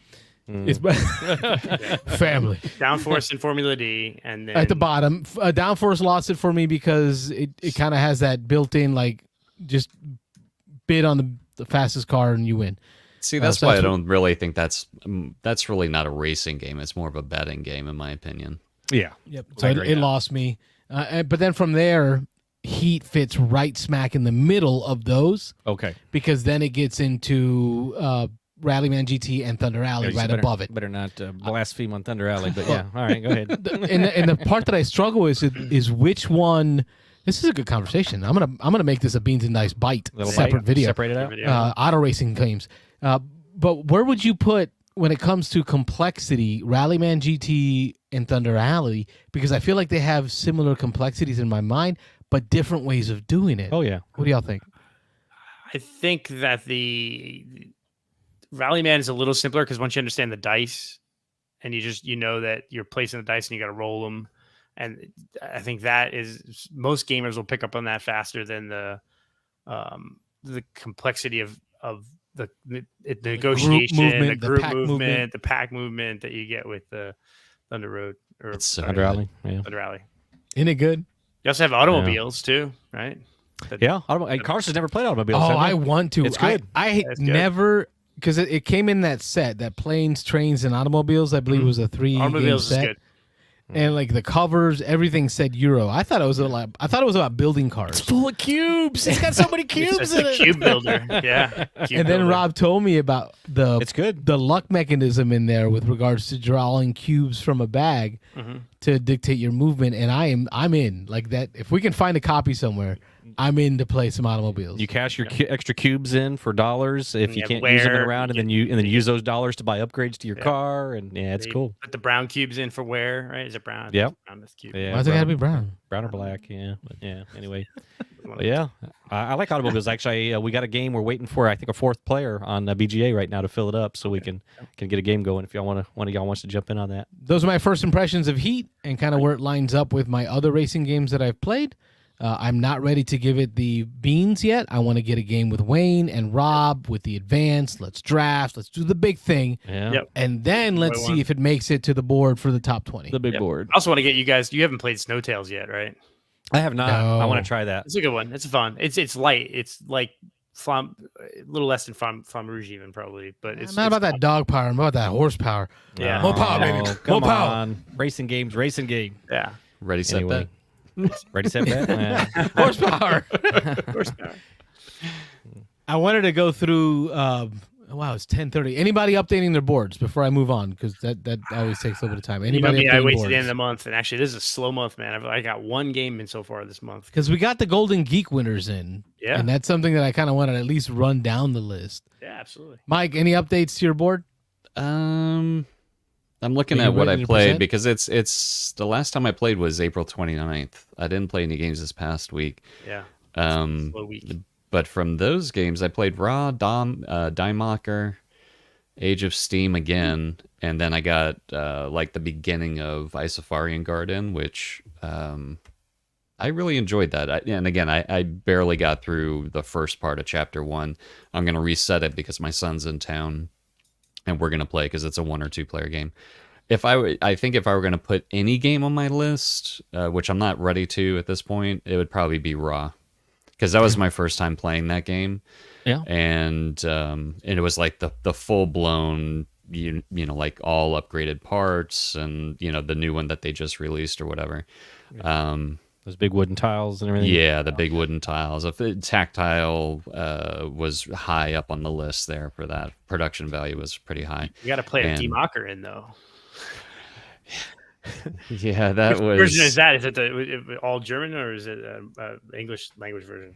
I think it was the English version. Okay. I had it taught to me. Okay. I actually enjoyed that game. The person that brought it, he was kind of like, I'm not too sure about it. I was like, I thought it was pretty cool, But anyway, Raw would probably make my list, but I'm not quite ready to throw it. I was going to say, speaking of Raw, I mean, the only game I did play this last week was a game with Wayne. Last Saturday we played. I think it was Saturday, wasn't it? We played after the flea market. We played Medici. So that's another bidding game. Okay, I was wondering where the segue was coming in. Yeah, Speaking of Raw, Medici. Same designer, isn't it? Yeah, it's the trilogy, sort of the Knizia. trilogy of bidding, closed auction bidding games of Knizia is Raw. Okay, there's the and segue. then The Good Doctor. Yeah. Drum Fabric, Hollywood Blockbuster, 5 other names for the third one, but yeah, Raw and Medici and what's really cool about them is I love all of those games because I'm not a huge fan of bidding games, but the closed economy bidding game. Carlos hates that. Fantastic. Because when I get it wrong, someone else at the table It's getting more. gets all the goods. Yeah. It's like I feel like I'm Seymour and he's the giant That's what's man-eating so plant, good about it. and he's like, "Feed me, those Seymour." games are so fun when you make Yeah. somebody overpay for something. That's Yeah, such a great feeling. Yeah, Oh, I hate it. we had a 6-player game. It was Diego, Yeah. Michelle, or Yep. Rachel. Rachel. Yeah, Diego, Rachel, Michelle. me, and Rob. And it was Yeah. I was first time. Rob had played it before. I've played it. I don't know, 30, 40 times easy. And then everyone else taught it. And it was quick. Like after that first round, people were like, Where did you get to play? At For Honor and Glory. For Honor and Glory. Yep. Okay, For Honor and Glory. So this was Medici Rob's first game. No, It was my second play. time. I played it with Wayne once before. He taught it to me. It's not going to make the board. It is a very solid, very fun bidding game, but it is a little, basic. I mean, it does what it does well, but it's pretty one-dimensional. I mean, it's just a bidding game like Raw is. I mean, Raw, I really liked that when I played it a couple weeks ago, and I talked about it, and it didn't quite make my board either. I think that's a theme right now. We're at the May time, It's right? getting hard to get on this board. And every time we play a game, what I hear is, "It was really good. I'm not sure if I'm ready to put it on the board." Yeah, that's going to take a couple more plays before it cracks this top 20. Yeah. I think don't know, there'll just be a hearing the lot more slap of the increased power. magnets like over and over. That's going on there. That's going on there. Yeah. That just slap love- of the magnets has died down. Yeah. I think Raw and Mike and you guys played Raw and Medici. When you play those games and you get a good group and you make that bid and you like, oh God, please don't outbid me, please. They bid me.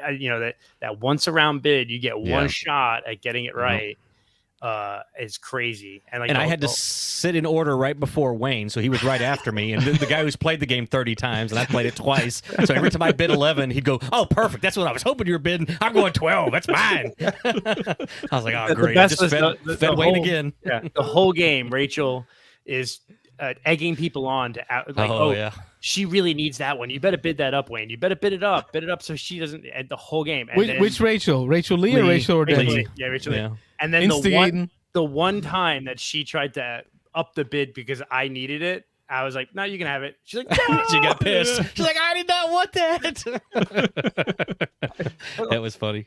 Yeah, it was good. We've all bid on something on eBay, thinking kind of want it, but I'm sure I won't get it for that amount, and it's yours. Yeah. Little buyer's remorse. But that's what I love. That's the stress of games like that, which is really cool. I love that. Oh God, please don't do it, or what do I got to do to get this bid? So it was good. Awesome. All right, so right now the theme for the board is games have been good, not sure yet. Not good enough. Put that on a T-shirt. Yep. Rob. Okay. Done. Not good enough. Not sure yet. All right, Aldi posted the winners for the Golden Geek Awards, and we're still working on getting our predictions in for the Dice Tower Awards. Before you start on this, how come? I was trying to bring it up in the Discord channel, but I think I was too late. But they had awards for best board game podcast, and I was thinking, how are we going to get you guys? Nominated. When they do best board game call-in show, I'm sure we are shoo-ins. We got to be top 5 for that at least. Yeah. But hopefully all 5 spots. How you get nominated is pretty simple. Is anybody who's on Board Game Geek can nominate us. So a bunch of our listeners could, but you have to have Geek Gold to do it. Right? I have plenty. I would hand it out to people. And but that's honestly, like, I've listened to some of the podcasts that got nominated, and they've literally said on the podcast, like, if you don't have Geek Gold, just message us and we'll send you the Geek Gold. I know of one that was doing that too. Yeah. Yeah. Oh, really? A little bit of the game in the system, but that's fine. But I mean, you got to game the system. No hate on Brothers Murph. There should be no reason why this show is not nominated next year. At least makes the nominee. They nominate. They have like 8 on there, so we can get. That'd be really I was cool. thinking of another podcast that was doing that. It was nominated. Board Game Hot Takes. They did that too. Yeah. Oh, I guess we're not the only ones. Yeah. Yes, one day. Yeah, I'm looking to just hit. When we go hit 1,000 subscribers, like in YouTube, like it's only been like 3 years. Working on it. All right, two-player game, 2022 winner. Splendor Duel. Haven't played it yet. Me neither. This is a pretty new one, though. Splendor Duel, well, fairly new. That's only been out, 3, 4, 5 months, maybe? Yeah. I could see that winning out of the list there. Yeah, that would have been my guess out of these, even though I hadn't played it. The buzz around it, I would have said that was probably the one that was going to win. Yeah. What are you doing? I think I messed something up. I messed something up. Let me try it again. Hit the back button. Hit the back button. There we go. I was trying to zoom in a little bit to help the folks at home. Yeah, Wingspan I was Asia. thinking Stalingrad was too big to win that. Probably. And Wingspan Asia is, to me, just feels almost like, I know it's the 2-player mode is the 2-player thing, but it just feels like an expansion to Wingspan. So I don't know. I didn't think of it as a 2-player game, but it is. But yeah. And I thought Undaunted again is not. I didn't consider it a game on its own. Yeah. Or an expansion. It is. Well, I'm sorry. Stalingrad I didn't consider it a game on its own. I considered it. I felt it like more like an expansion. A series. Yeah. Right. And this is more Stalingrad like a is the one. It's a legacy one. It's legacy like style. Yeah, I think it MSRPs for like $100 or something. That's like why that. I haven't. And it's going to have a more specific audience, war, Agreed. and that whole thing. So Splendor appeals to just about anybody. So yeah. And then artwork presentation, Flamecraft. That would have been my guess on that one. Yeah. Everdell, the complete collection, followed by Wonderland's War. I still don't know the hype on Wonderland's War. Such a good game. No, the artwork wise, like it's so dark. Have you looked at it? I've looked at it and walked away. Have you read Alice in Wonderland? It's a pretty dark book. Yeah, it fits perfectly with the theme. Not really a good children's book. Yeah. They couldn't find it on Univision. Cooperative game, Return to Dark Tower. This also did not surprise me, just because ISS Vanguard is a huge campaign game and Oathsworn is a huge campaign game that was really expensive and really hard to get your hands on now. I think just by default, Return to Dark Tower was going to win. I just think also restoration games, just like between this and they're killing it. Fireball Island, they're hitting that the Uber gamers' childhood memories. So there's no way this game doesn't sweep a bunch of awards when it's nominated for something, even if it's not the best game. Agree, but even in this category, those two that it's up against, not enough people have played those. Yeah, well, there were 7 or 8 games. These are the top 3 vote getters. Oh, okay, yeah. Hey, Carlos, are you keeping the phone line open this late? I haven't stopped it. Yeah, just making sure. Okay, cool. We'll see if anybody calls in.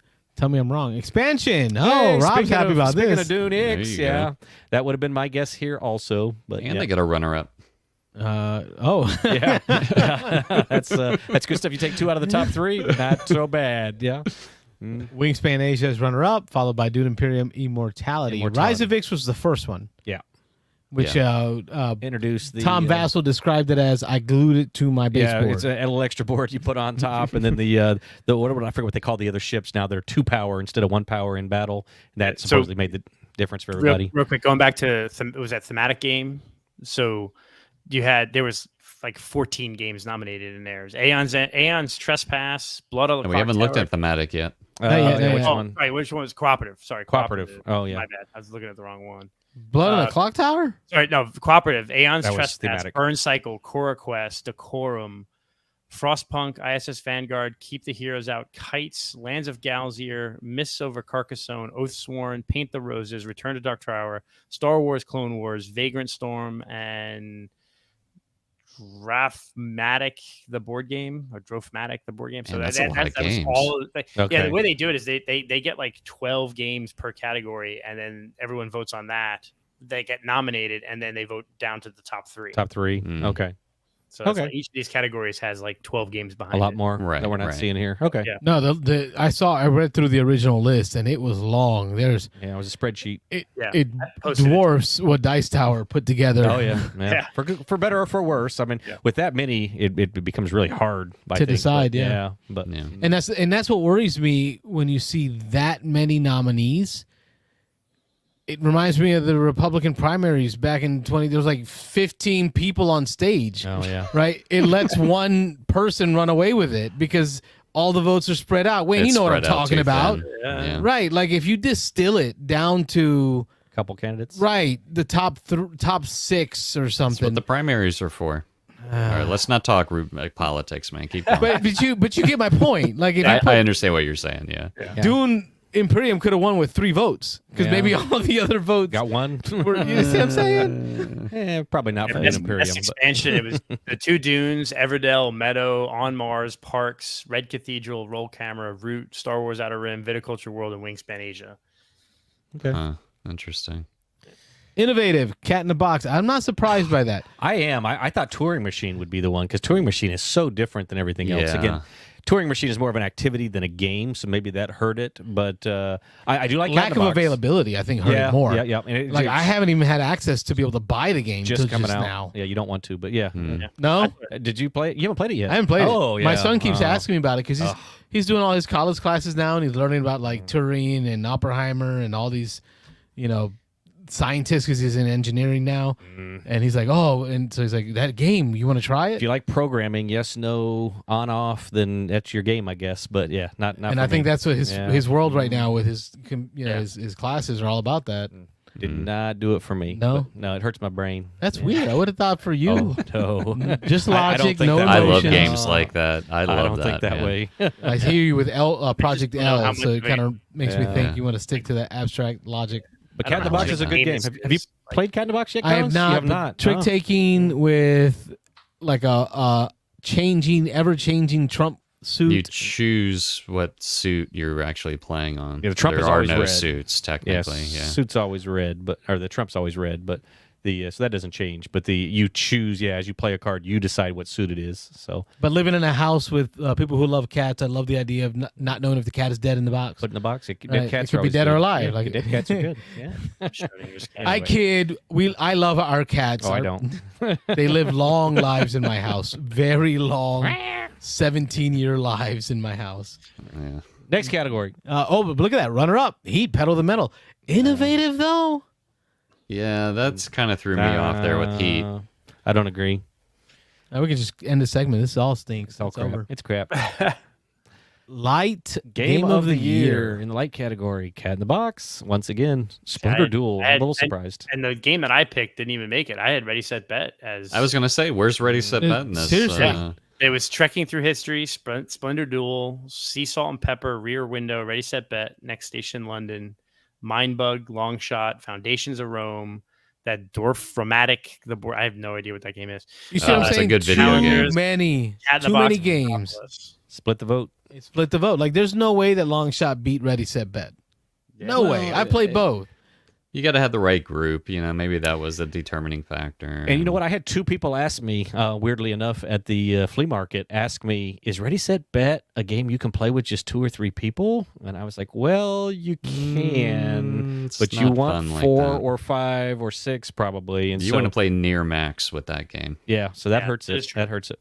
Reminds me, we've got a Mother's Day get together this weekend at my aunt's house. Families all come together. I am taking Ready, Set, Bet. Hell There's yeah. nothing like having a group of Puerto Ricans betting on horse racing. Oh, yeah. It's just going to be nuts. Got to hit the fan. All right, next category. Medium. Hey, Game here of you the go. year. Here's your hate. Heat. Heat, pedal to There's the your metal. hate. There's your hate. There's your hate. Hate for some heat. Is That- Flamecraft considered medium weight? Yeah. I I would have thought I would lighter, have said right? borderline light to medium for me. Yeah, it's not heavy. Yeah, that's what I was kind of thinking. Medium. All I right. mean, it hits that mid range. Maybe medium. It's Yeah. more But does complicated to Flamecraft ride. live in the same world as Wonderland's War for Those are weight? in the medium. I would put them on opposite ends. I'd put Flamecraft on the light end of medium, and Wonderland's War on the heavy end of medium. Okay, so those there are, you go. So yeah. when we look at our shirt sizes at Target, I'm Yes. on one end of the spectrum, you're on the other. I'm one end of small. You're the other end of small. Yeah, all right. gamer medium. yeah, there you So go. yeah, those push the boundaries. So those are your outliers, and then Heat probably with the variability, with adding some extra rules in, doing some extra stuff. I could see that. Yeah, but I would have thought either one of the other two above Heat, to be honest. But Here's your heavy. James Odak's good. I am trying Likes this not one. to buy this game. Carnegie. Have you played it yet? No, but Oh. every video I've watched, every review I've You read, have to play it before you I try was it or before you surprised buy this it. one. really, it is a try. I would definitely not. This is going to either be a hit or it's going to be a dud. Oh, Yeah, dang. It's polarizing. Yeah.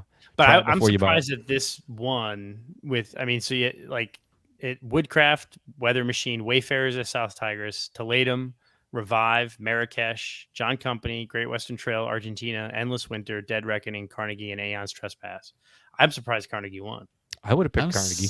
I'm surprised Marrakesh wasn't in this list That's here what I somewhere. thought. Marrakesh was going to be up there. I thought Wayfarers was going to be up there. I haven't played Marrakesh. Wayfarers, yeah, maybe.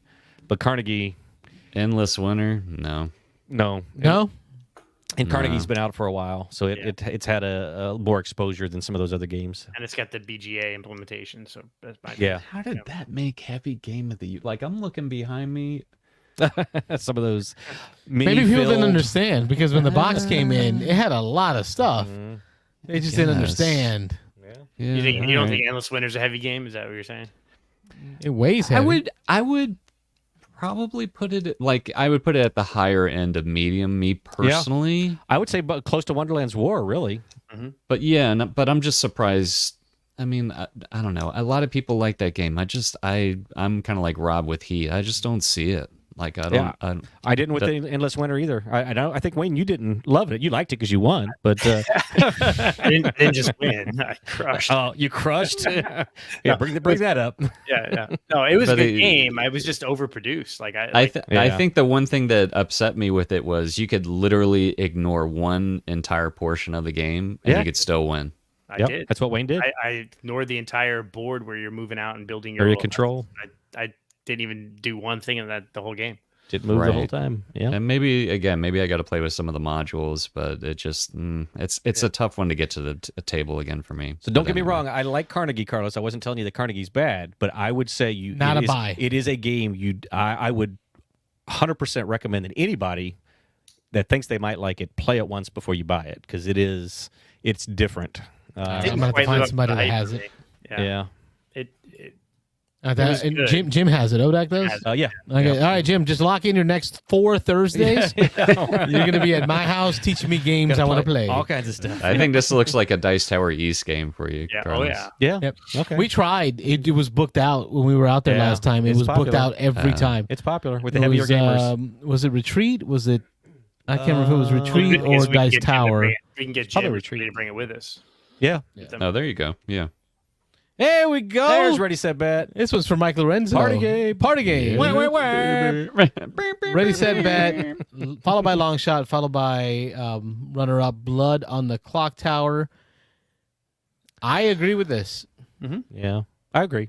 Yeah, for sure. I like long shot, but I like Ready, Set, Bet better with the right people, for sure. Yeah. I think more players of long shot doesn't make the game great. Like Ready, Set, Bet. More players makes it great. Was the Clover game in this list? No, so It didn't even. Did that come out last year? That I think it was the year before. Yeah. It was the year before. Okay. Yeah. All right. Ready, Set, Bet, Phantom Inc., Penguin Airlines, Long Shot, Kites, Green Team Wins, Gang of Dice, Fun Facts, Feed the Kraken, Challengers, and Blood on the Clock Tower. Feed the Kraken. That's one again. Just a lot of people haven't played yet. I haven't played it yet, but I think as more people discover that one, from what I've seen, that one's going to be popular. And I think like the difference between the sort of the BGG voters and maybe the Dice Tower voters, I bet you the Dice Tower voters, Green Team Wins would have been higher because they've played that game, they've pushed it, they've talked about it. So yeah, that's a fun game. Yeah. Okay. I like that one. Cool. Print and play. Whoa. Chris Scaffidi's world Next year, here. Scafidi. Yes. Aquamarine, Woodcraft Rolling Right, and Wayfarer's Tale, and we will move on. Because I don't think any of us are none of those. experts in that. There's Touring Machine. Solo game, Turing Machine, runner-up, winner, Turing Machine. Activity. Not a game activity. 100%. I agree. Runner-up is Resist, followed by Nemo's War. I have no knowledge of solo games. Not my thing. I don't know nothing about Resist. Was Final Girl in this list? No. Oh. That would have been more than a year ago, I would think, right? Yeah. I think it first came out the year before. Yeah. Was it? Man, time flies by. Holy crap. I would have to think because they're on season 2 now, so that's got to have been at least a year ago. Yeah. Up, sitting on the table, thematic game. Heat, Pedal to the Metal is the winner, followed by runner-up Wonderland's War, and then John's Company. That's the one about it's like It's got to be a war game. a learning game, right? No, John Company's got to be like war. write an encyclopedia or something. I can't remember. Let's pull it up here. Click on it. Let's see what it was. No, I see what War Game of the Year is, though. Oh, John Company, second edition. John Company's second About the edition. British East India Company.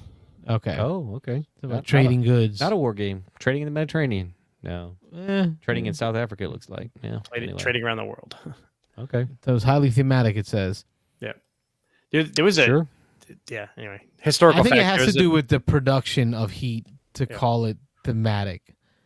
The artwork, the stylization that Days of Wonder does a great job of doing. I just don't know if I can call the theme, and as in the mechanics and how you play it, the part that makes it themey for me. Yeah. Managing the heat. I don't know. I did go into a big diatribe about how cool it is. You're managing the engine. Yeah, that's Managing the true. heat. That's So true. I guess it did. I think it is. I'd say it's pretty thematic. Yeah. War game, Undaunted, Stalingrad. There you go. I think that's right. I don't know Resist at all. Does anybody know anything about Resist? Mm-mm. I don't even know what that is. That was Is in Votes for single-player. Women a war game? It's a Yeah, it's war game right. company. It's Political. Fort Circle Games, the same company that did the Isn't it sailing game I have. Isn't it a coin game? Or No. It's not a coin game.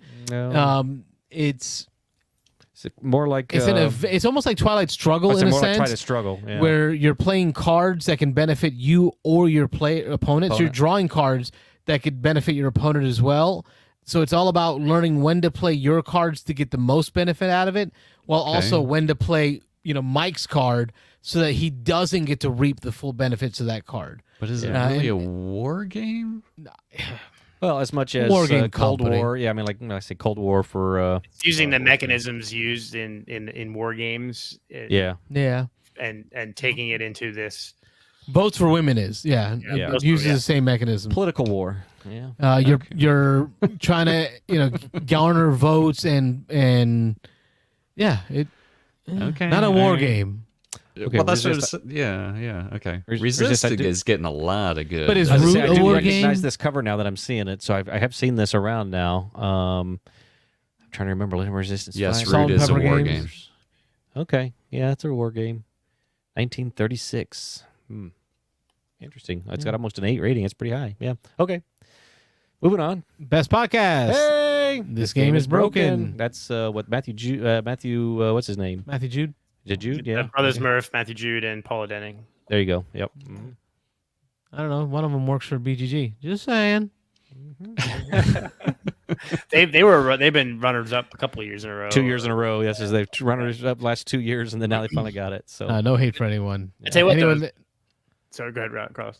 anyone that takes the time and energy to put together a show like you have, oh yeah. my understanding, it is not easy to live life and put out consistent quality content. And Agreed. the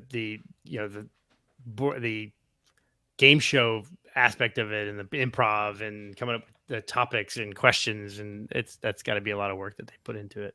Yeah. They've got an enjoyable show. I like watching them. Yeah. I'm a regular. I went through the there's probably about 3 or 4 or 5 of the podcasts I got nominated that I hadn't been listening to. So I've been listening to those to see which ones are worthwhile keeping in my rotation. But have you tried Board Game Hot Takes? Yep, they're pretty good. I like those. Yeah. And there's Board Game Barbecue. I have one issue with Board Game Hot Takes, but we can discuss that after this. We'll circle back around. Circle back, yeah. Okay. Yeah. I think most What's your people would favorite agree with- podcast, real quick, around the horn that you just can't wait to hear? I really don't listen to podcasts all that much. Um, I'm more audiobook person. Yeah. And when I really did listen to podcasts, it was all tech stuff, like MKBHD, that stuff. But I think this last 9 months or so, the Secret Stephen Bonacore, Board Games Insider. Board Games Insider. Yeah, that's a good every one. time a new episode drops, The business side of things. after having met Ignacy and played games with him, and having met Stephen Bonacore, like it's even more of a connection than like the Secret Cabal guys. Like I really got to see how cool these share beer cool guys that they are, and because when you listen to a podcast, for me at least, it feels like I'm a friend at the table listening to my friends talk. yeah, And then having met them in real life and seeing how cool they are makes it even more that immersive feeling. Yep. So that's for me my recommendation. Just don't mention Bonacore around Dan. Yeah. He's not a fan. Best board game app, Everdell as the winner, runner-up, Hero Realms, and Role Player. Hero Realms. He has a problem saying that. The tonight. 1-0 up. And he's only had is one Hero beer tonight, Realms. as far as I know. I don't know how hard he was hitting it before. Yeah, all right, okay. He's giving me the nod. So It's been a long work day. Hero Realms. Hero Realms. And the other 1-0 up is a role player. Here, say that name right there. Say that. L'état c'est moi. I'm done. The state is me. Yes. Anyway, he got rid of his mic. He's turning it over to me. All right, here we go. You can wrap up the show. Wrap up the show. Wrap it up, people. Elmo Fudd hunting wabbits. All right, so was that the end of the list? I think That was in the was. list. All right, right. come back, Mike. You got a story to tell. You got So a beef the to one get off issue your chest. that I have with Board Game Hot Takes, and believe me, I do like the podcast, and it's probably the one that I listen to the most. They are shorter podcasts for me.